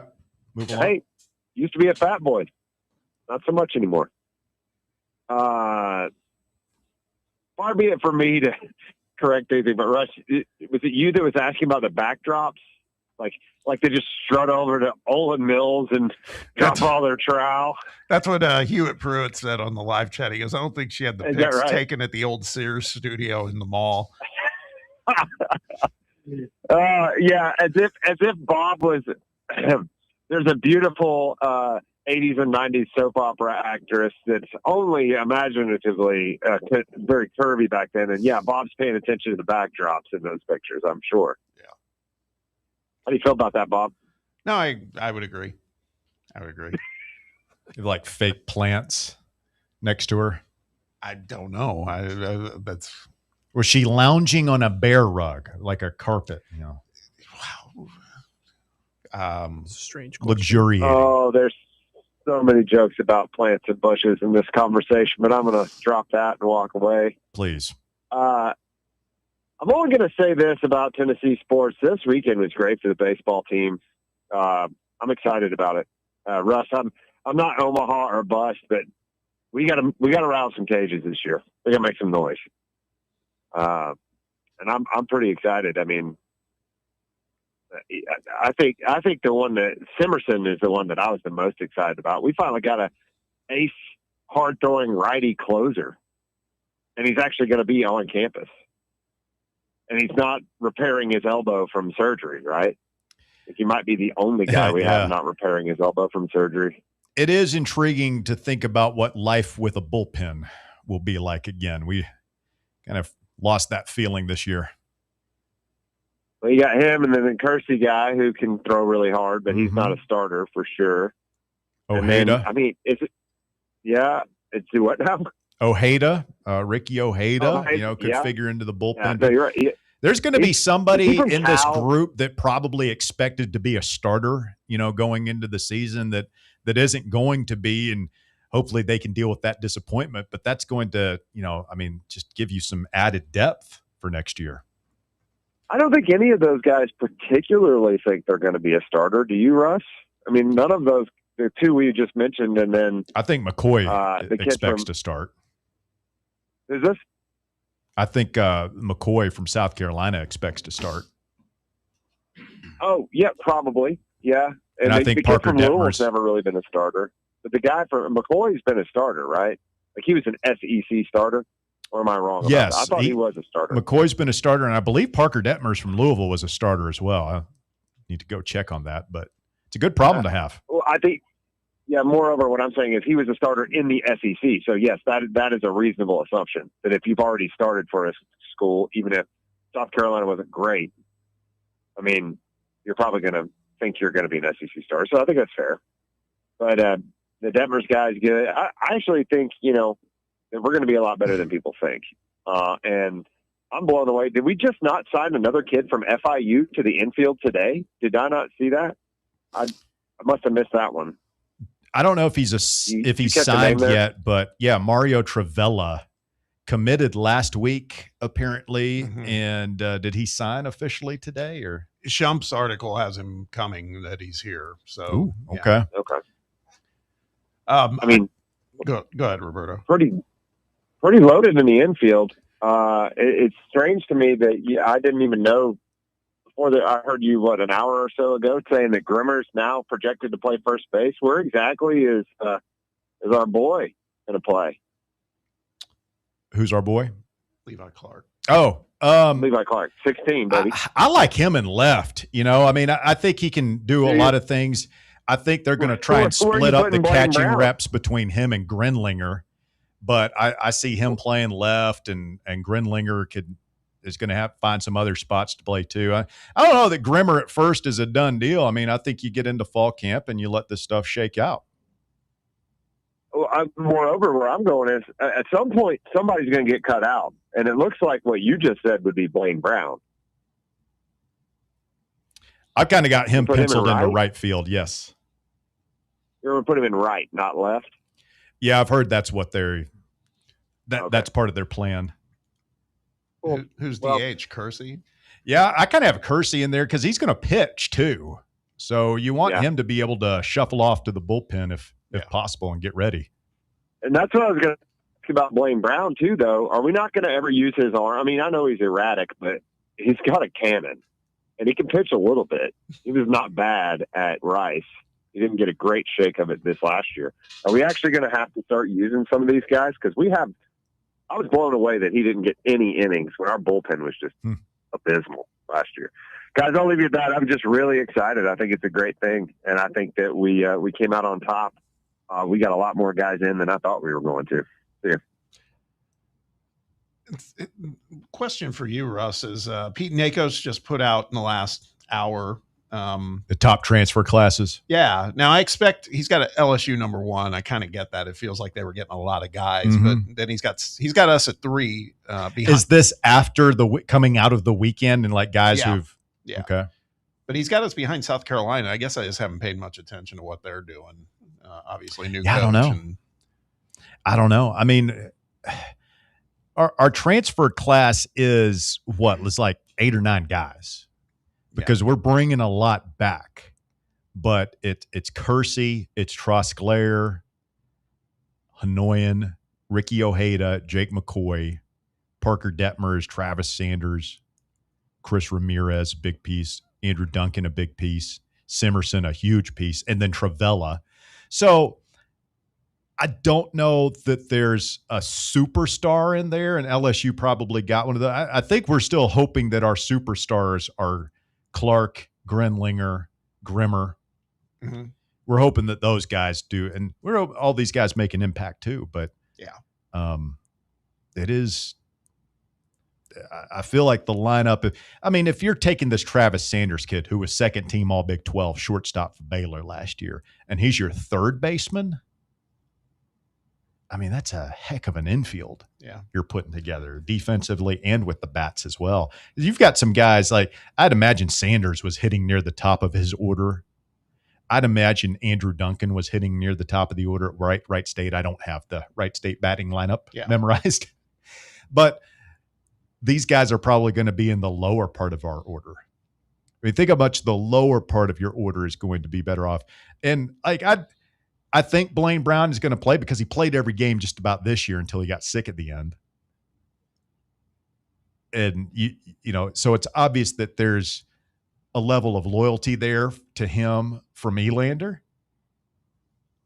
I would be stunned if he's not in the lineup, but he's going to have to earn it. He's going to hit because there's other guys here. Then, the other piece to all this is Stone Lawless is still there too. And that's a guy Elander loves.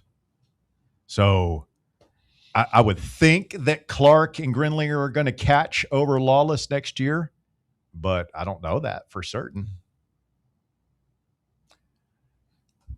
Can we start now? Can we just have can we start college baseball right now? No kidding.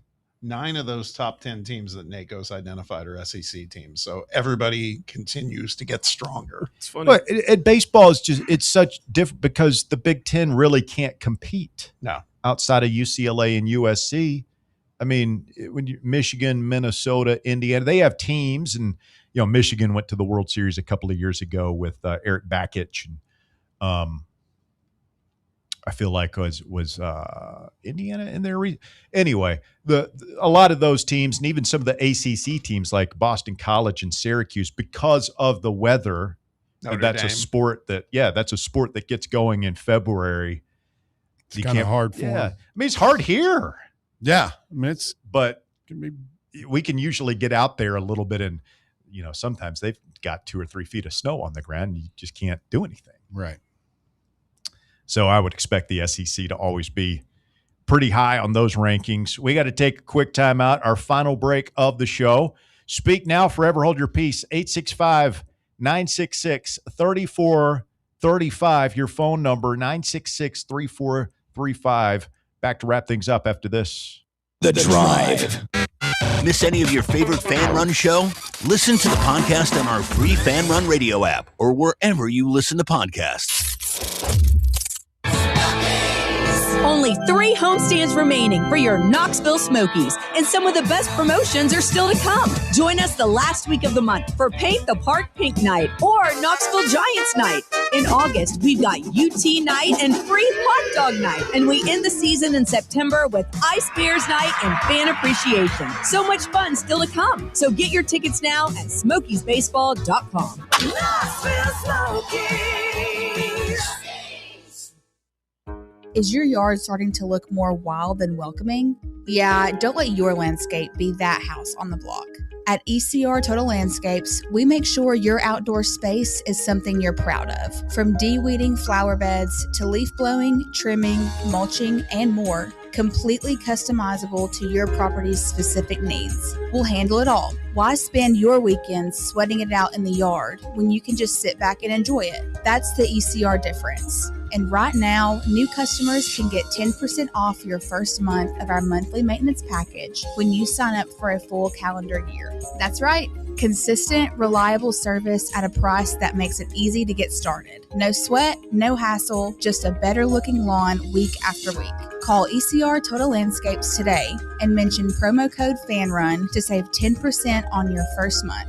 Call 865-384-2012 or visit us online at ecrtotallandscapes.com. Okay, so we really need uniforms and equipment for this season. Can I trust you with that? Cool, just order them online. What? Yeah, I'm going to hop online and I'm going to get them ordered. Hold up, that's not a good idea. We shouldn't just spend money on some random online retailer, okay? I mean, it seems pretty convenient. Trust me, it's a terrible idea. Let me simplify this for you. SM Athletics. Okay, how do you pronounce it? SM Athletics? They're the go-to for uniforms and equipment, whether it's for universities, high schools, youth leagues, you name it. So why wouldn't you rather go with professionals who can guide us through the process, design the perfect uniforms, and deliver the best equipment? Yeah, I guess that makes sense. What's the name again? SM Athletics. Right. It's definitely smarter to go with a company that emphasizes customer service, fair pricing, and, of course, excellent products. Exactly. So, yeah, I guess it's settled then. For uniforms and equipment for all sports, it's SM Athletics. Citizens National Bank.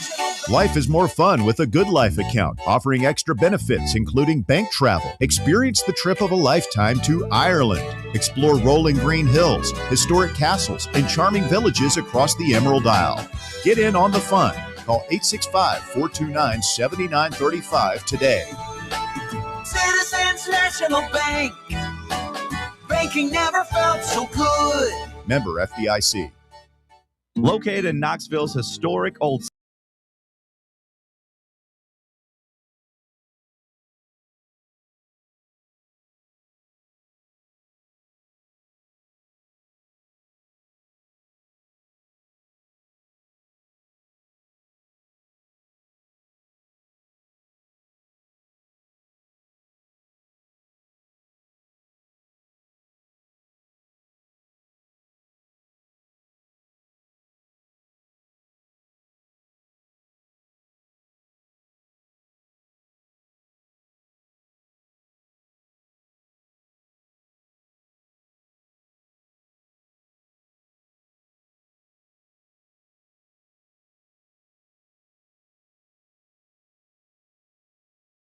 period right now. Summer League. If you want to watch some basketball. I was going to say, they. By the way, Chaz Lanier, dude, they're playing right now, and he was 8 of 10 from 3-point. He's still hot? Yeah. Wow. 15 of Ripping him. 22 in his last 2 games so far from 3-point range. I mean, Is he going to get a shot? I don't know. Sounds like maybe. I mean, they're definitely giving him a lot of run in this league, I guess to see if he can kind of step up to the next level. But I saw somebody post that if this is something that if you have worried about being a gambling addict, this is the day where there's really not much to bet on. There's nothing, Yeah. Betting on the home run derby is fun. Yeah. Pick one guy. But could you do that intelligently if they got new rules and everything else?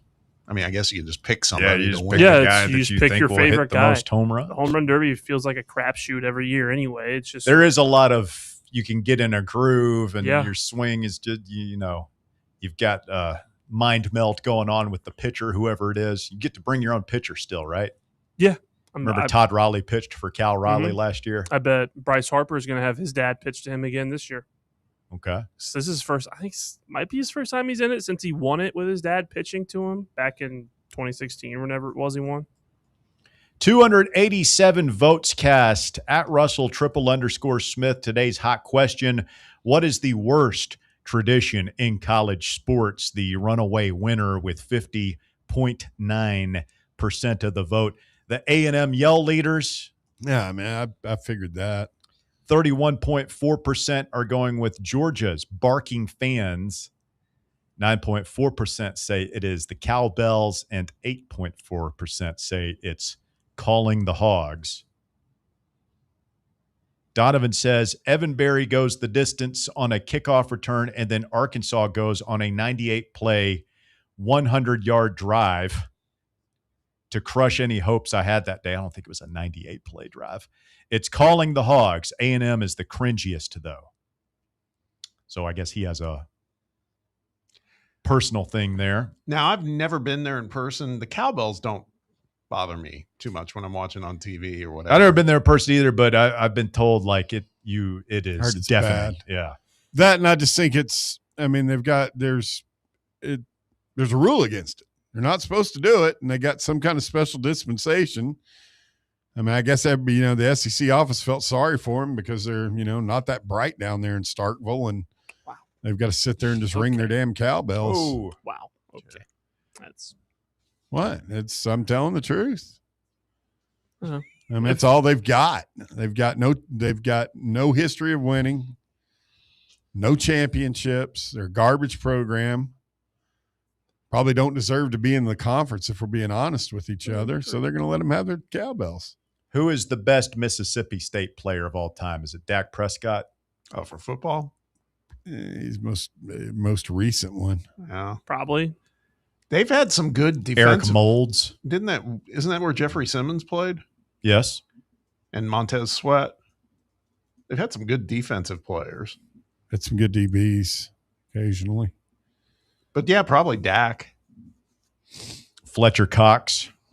Yeah. That's where Fletcher Cox went? Mm-hmm. Really? Back in the day. Or Moulds was pretty good too, man. Both with the Bills and Fletcher with Cox? Mississippi State. Did you guys see or hear the audio? Somebody broke. It may have been Fletcher Cox. Who was the other Fletcher that played in the NFL? London Fletcher. It was either London Fletcher or Fletcher Cox. Somebody actually tried to break into their house. There's a 911 tape. And, I mean, he's just matter-of-factly, he's like, I've got my 12 gauge. It's loaded. I'm getting ready to blow this guy's head off. It's not good. Best Mississippi State basketball player of all time? Eric Dampier. I have no idea. Dampier was pretty good, man. Dante Jones on that team did not do anything in the NBA, as I recall, but that was at 96 Mississippi State that went to the Final Four. I believe the last time they had the Final Four not in a football stadium was at the old Meadowlands. Yeah. And Kentucky won in their blue denim. Ugh. I can't believe Mississippi State's been to a Final Four and we haven't. Best state baseball player? Will Clark, right? Rafael Palmeiro. Probably. How many? Do they just have the one baseball national championship? To my knowledge. How about Jarvis Varnado or Varnado from Tennessee? Yeah. Yeah, he was tough at Mississippi State. Well, I mean, he big wingspan. Yeah, he was a shot blocker and basically single-handedly cost us an SEC tournament championship in the Pearl era, as I recall. Is that the tornado year? No, it was, I want to say it was down in Tampa or Orlando or something like that. Yeah, we had made it to the championship. They beat us in overtime. Who'd we lose to in the tornado year? Was that Arkansas? Yeah, we lost to Pelfrey in Arkansas. Because I remember Tyler Smith had maybe the nastiest, one of the top 5 nastiest dunks in Tennessee basketball history over 7-footer Stephen Hill. That game in front of like 12 people because they had moved the game to Georgia Tech's arena after the Georgia Dome was damaged by the tornado, and there was like nobody there. Did they just say that we can't redistribute tickets, so it's just essential personnel only? That was so weird, man. Probably. And I think we lost that game in overtime too. That was really disappointing. We blew a huge lead. One of our better teams. That's tough. That was back when we never thought we were going to win that thing until Barnes got here. What year was that? That the tornado? Yeah. 06, 07, something like that. Yeah. So I know of it. I just remember Juwan Smith getting into a trash talking thing with Pelfrey. Yeah. I think Pelfrey was dropping F-bombs and everything else. You could read his lips. Juwan was kind of known for that with different coaches. I'd imagine when there's no fans in the stands, you probably hear everything a little bit more clearer. Yeah. Do you think Rick Barnes talks trash to opposing players during a game? No, I think he talks trash to his own players. Yeah, and the refs. He spends so much time working the refs in his inimitable way. Yeah, I couldn't imagine anybody talking smack to Coach Barnes. I don't know. Maybe back in the day they did. I'm sure it happens. That whole scene with him and Dean Smith, whatever happened there. Yeah, well, definitely happened back then, but I'm sure even today there's some young buck that comes up, doesn't know any better, doesn't know Coach Barnes and his history. Jeff Brantley, big dog in West Tennessee. Jeff Brantley, was he Mississippi State? From the Astros back in the day? No. Is he a pitcher? Yeah, reliever for the Reds. Oh, that's right. Yeah, he's a broadcaster there now. Yeah, he's a broadcaster for the Reds. I can't recall if he was. I don't know if he was Cowboy Jeff Brantley, Mississippi State, but Mississippi State's had some baseball players though. I'm not going to put him on the level of Will the Thrill or Palmero, the finger wagger. They had that guy who pitched. He was amphibious, who pitched with both hands, Carangelo or whatever. I don't know. Santangelo. Can we rock him? I don't remember that. You don't remember the guy? No, Wait, recently he could pitch with both hands. Wait, I'm not making this up. like Yeah, recently? Like 2 years ago. I saw this. No, that's what I asked. Well, he would switch. He had a special glove that he could wear on either hand. He would switch like. I thought you meant like he was putting both hands on the ball, throwing it. Yes, overhanded. Throwing. No, he could. He was a switch pitcher. I mean, he did it. He would do it like within one. I don't know if you could do it within an at bat if he had to declare, but I think from hitter to hitter he could switch. I feel like we would have seen one of those guys by now. We did see him. We played against him. No, like a good one in Major League Baseball. There was a guy who did it for the Expos, almost as a joke. I think you can find this footage on YouTube, but a guy who pitched both ways for the Expos one year or in one game or some special sort of set of circumstances. Easy for me to say. But yeah, switch pitchers. Maybe that's the next big thing. Did you know Mike Schmidt was a switch hitter coming up in high school? I did not. Schmidt. Michael Jack Schmidt, high school coach. He did not get drafted out of high school. He did not have any D1 offers. He went to Ohio as a walk-on where his coach told him to knock all that switch hitting stuff out, and he became the best third baseman in the history of the game. He was a stud. All right, folks, we got a big show lined up tomorrow. Ben McKee of Go Vols 247 will be with us. We'll talk all things Tennessee sports with him.